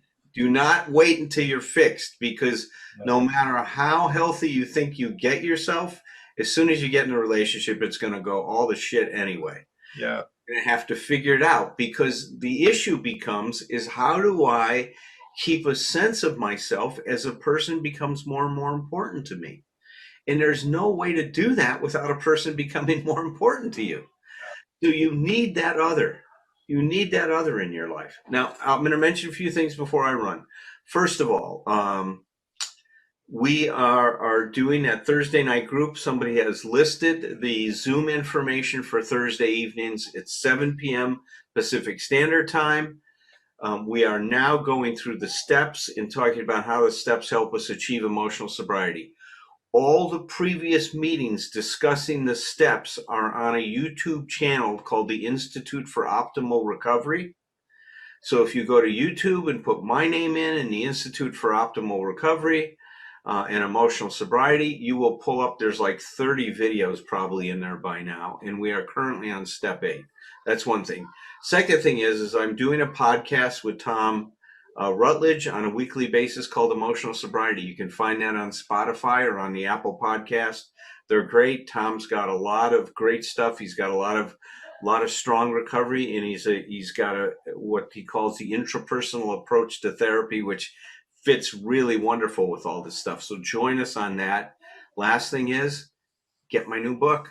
I think it's going to be really, really help you guys in terms of understanding this stuff. And in there, I give you I bring you into my office when I'm doing work with people, and you get to see how the therapy interfaces with this emotional sobriety stuff. Thank you for all being here. Thanks, Alan. John, I'll see you in October. Yeah, October 16th, by the way, for everybody. And I'm going to continue here for a while with people who want to have questions and concerns, or just sharing experience or comments that I can handle or that we can all listen to. A short question, and I don't know if you'll even remember because I didn't write the sentence down, but early in the presentation, you talked about that you just added human to before it was either experience or spirit. Is spirit. And I wanted to know, what is the significance that you came to that conclusion to add human? In the 12-step program, I find a lot of misinformation, and it gets sometimes way too spiritual in the sense of fanciful, that it forgets the human part. And I'm trying to bring people back to the human methodology of the 12-step process is a process of human conversion. It's not mystical. It's not mysterious. It's a very psychologically solid, theologically transformational program. And so I try to introduce the term human spirit rather than get too spiritual in terms of the fourth dimensional woo-woo concept. That's really what the point of that is. Does that make sense to you? Yes, thank you. And thank you all so much for this. Has been great. And I'm learning so much over the months from both of you, and it's been phenomenal. Yeah, it's well, I'm excited about it, of course, and on a regular basis, because there's always more. Mm-hmm. You know, there's always more, not just in the 12-step program, but in terms of human development and human learning.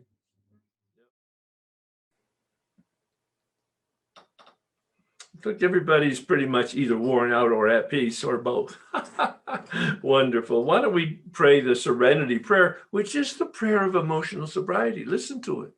What can I influence? What can't I influence? I need to know the difference. Notice I didn't say control. I can't control anything outside of me. I can't control anything inside of me, but I can influence. Very little outside of me, some more inside of me. I need wisdom, and I need help to have that wisdom. God, grant me the serenity to accept the things I cannot change, courage to change the things I can, and wisdom to know the difference. Thanks, everybody.